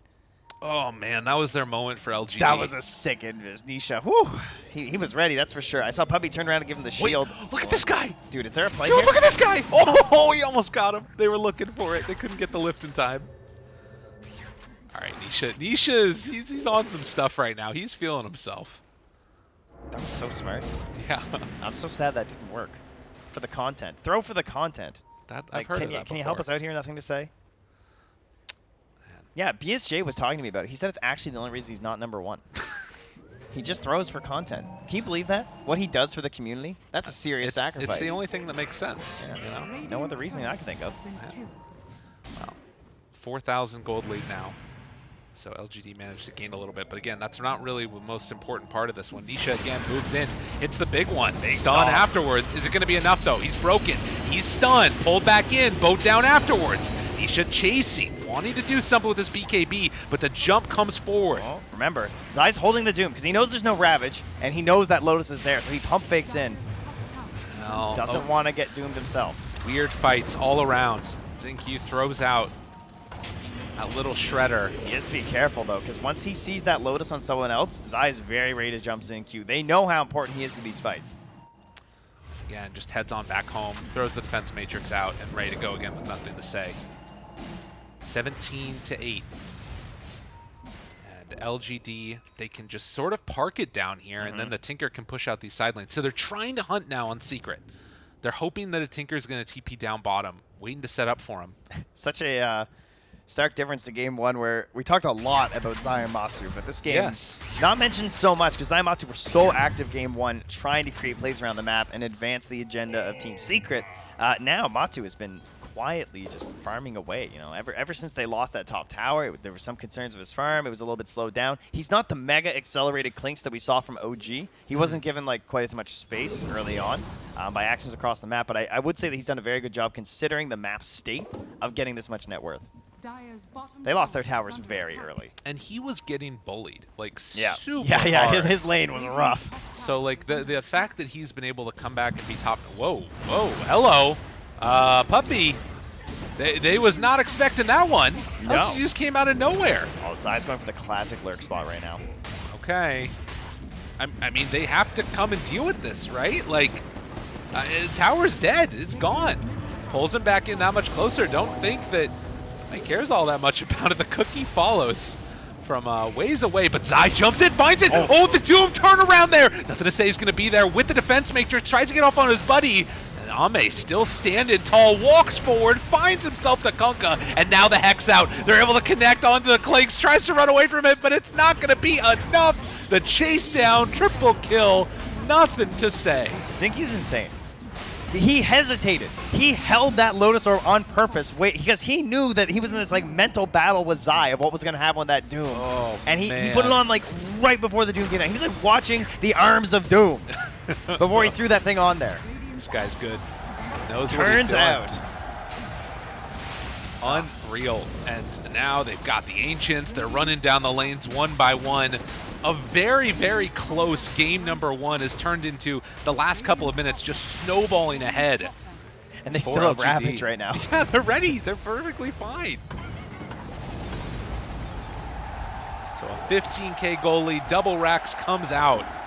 LGD not going to drop down 2-0 without a fight. Man, it's so well played by LGD. So much patience before, because like it's felt like they've been winning this whole game, but the lead has been pretty marginal through a lot of this. You know, it's not been a big gold lead or anything like that. XP, sure, maybe a little bit more, everything, but I mean, at some points it was still even in their favor for a long part of this game. Like, look at that.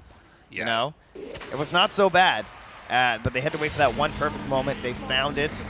Two lanes now gone, and a Roche to boot, and our Shard here being passed off to the Wraith King. That looks good.